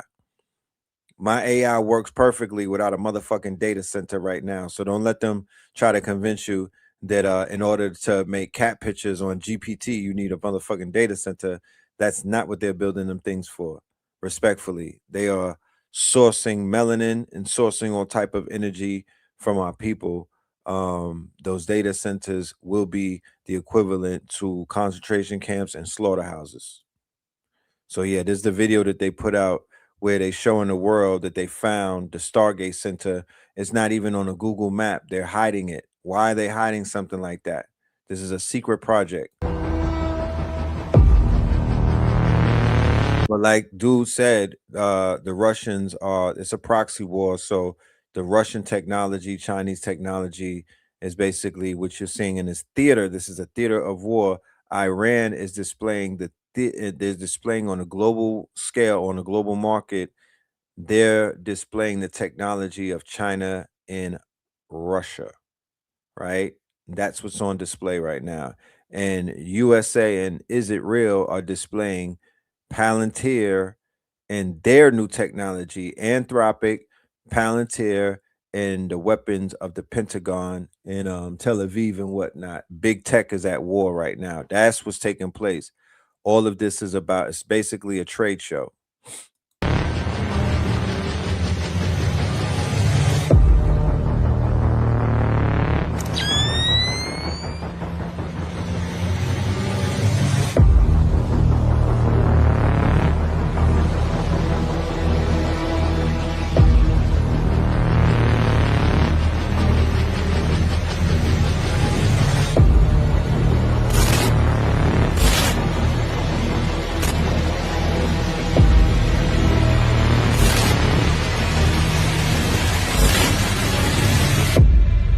برای دفاع از کشور و منافع ملت خود دست به هر کاری خواهیم زد.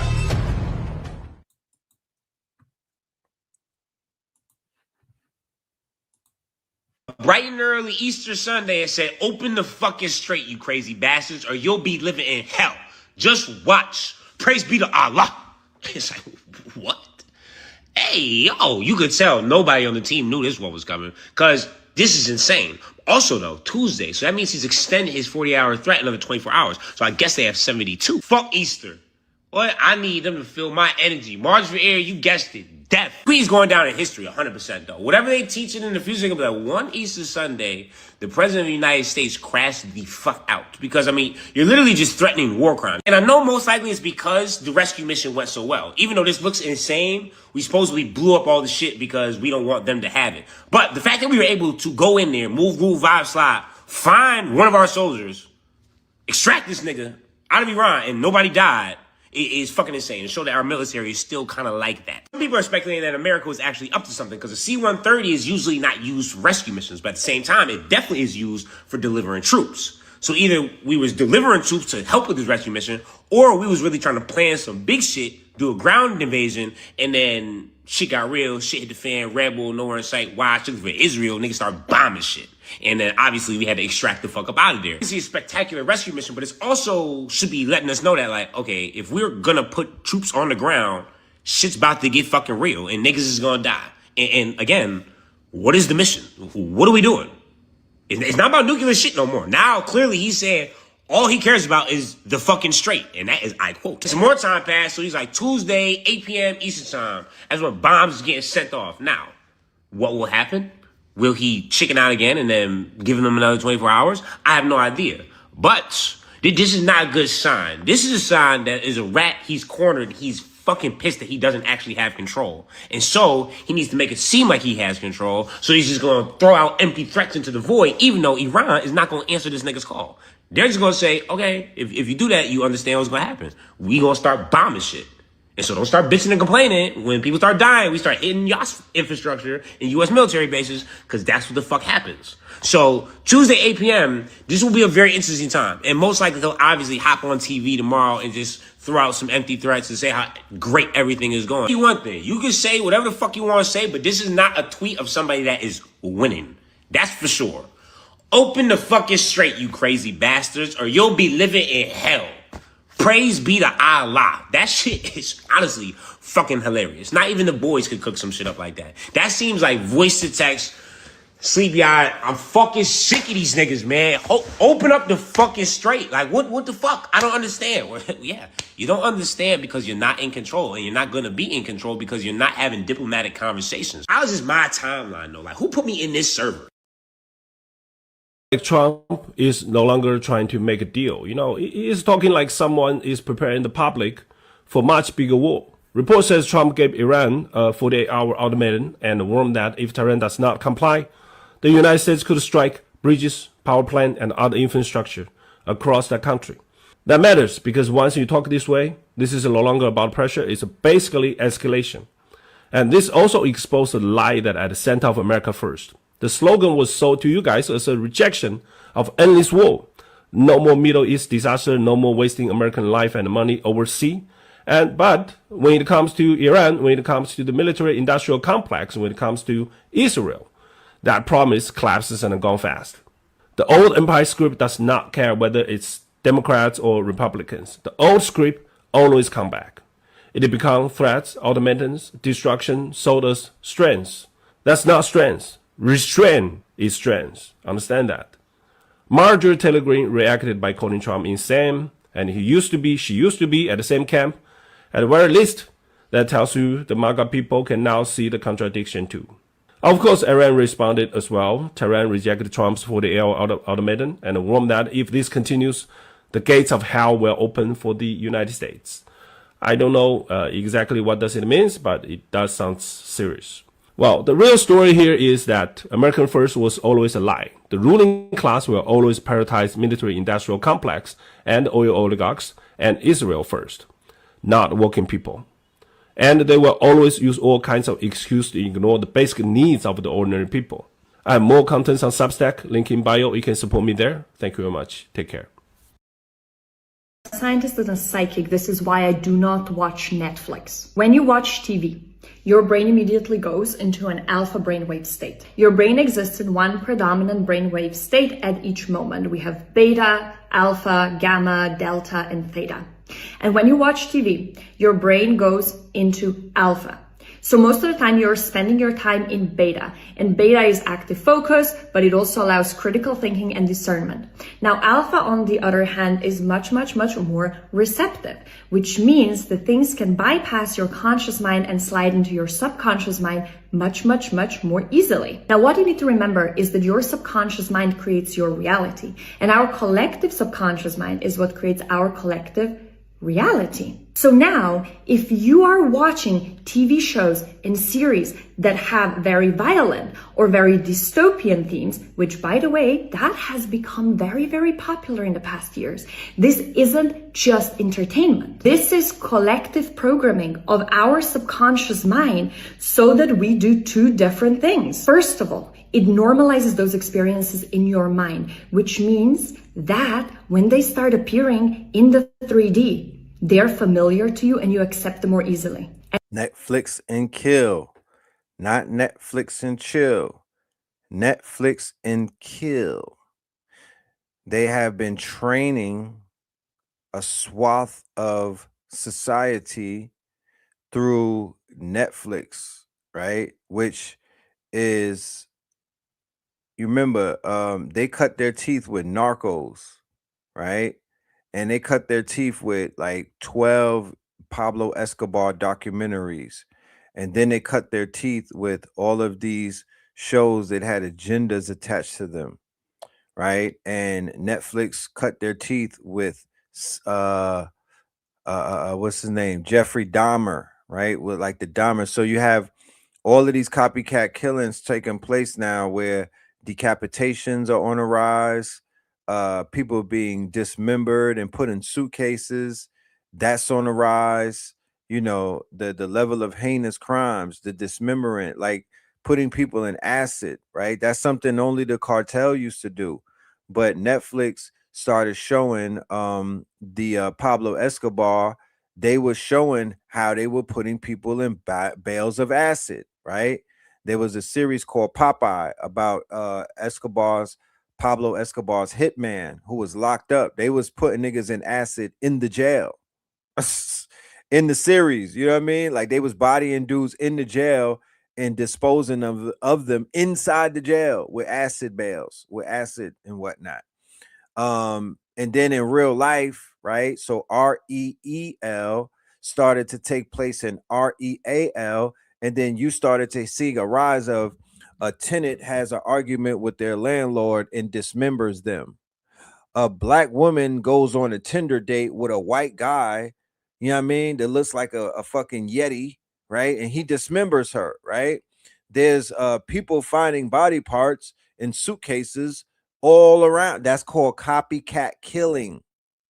That's that Edward Casey programming. That's that Ted Bundy programming. That's the Dahmer programming. That's all of that shit coming out of Netflix and their affiliates and whatnot. But it's really Netflix and Kill. So what she's breaking down is the programming that they have perfected in Hollywood and whatnot, with the streaming platforms being some of the being somewhat weaponized. And secondly, they are using the power of your own subconscious mind to keep projecting that into reality as you're thinking about it and as you're charging it through your emotion. So what they're selling you is programmed creation branded as entertainment. TV is one of the quickest portals to allow low frequency thought forms into your subconscious mind that determines your reality. Be very, very careful. That's why we must reverse engineer. Right? That is very important. The reverse engineer.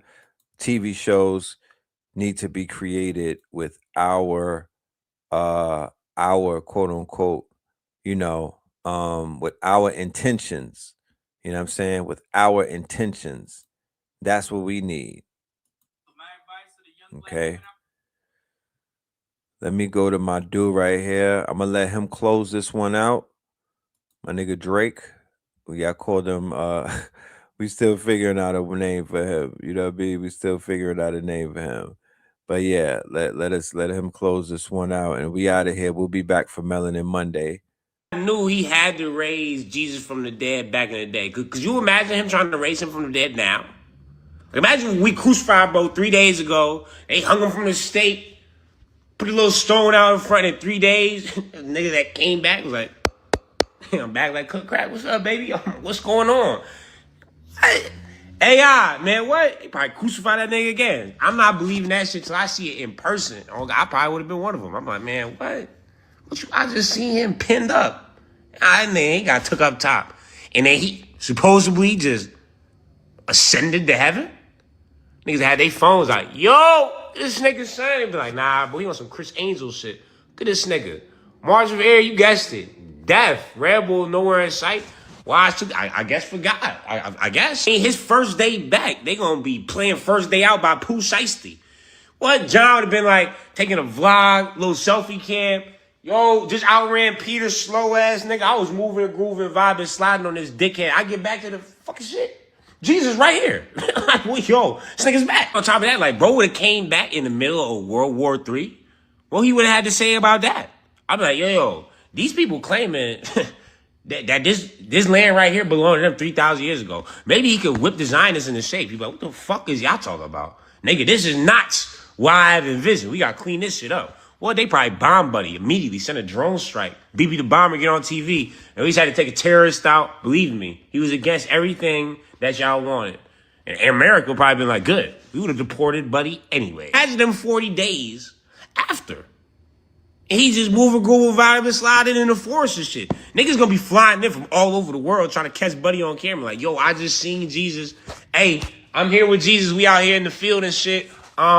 He here, he alive, for real. He wasn't lying. He was not capping. I really think this is this nigga. I don't think it's a body double. Trump would have sent out a Truth Social post. Hey, I heard Jesus back.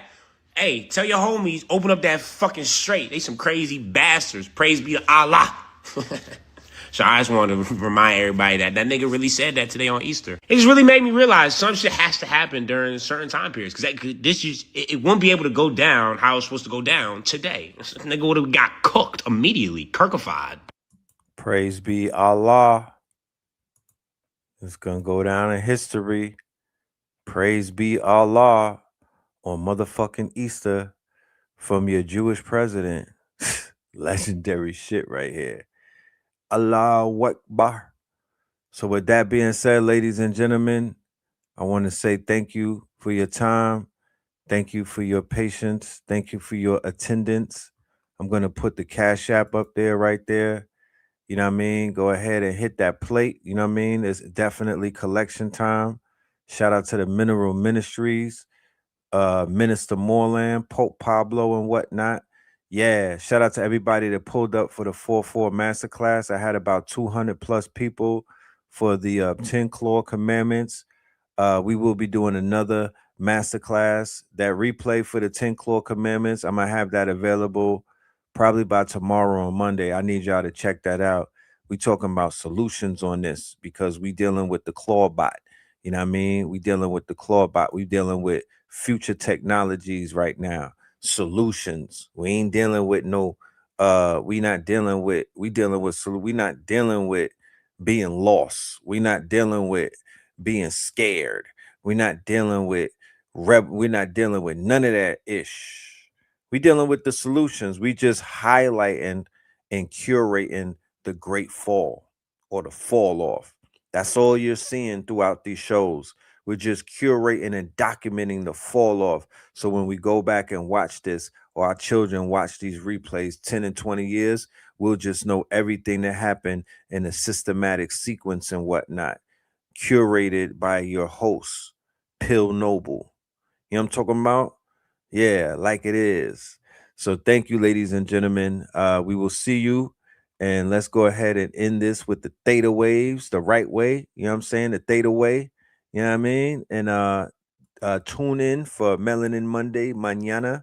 And we will be back with that real shit. You know what I'm talking about? Peace, love, and light. One.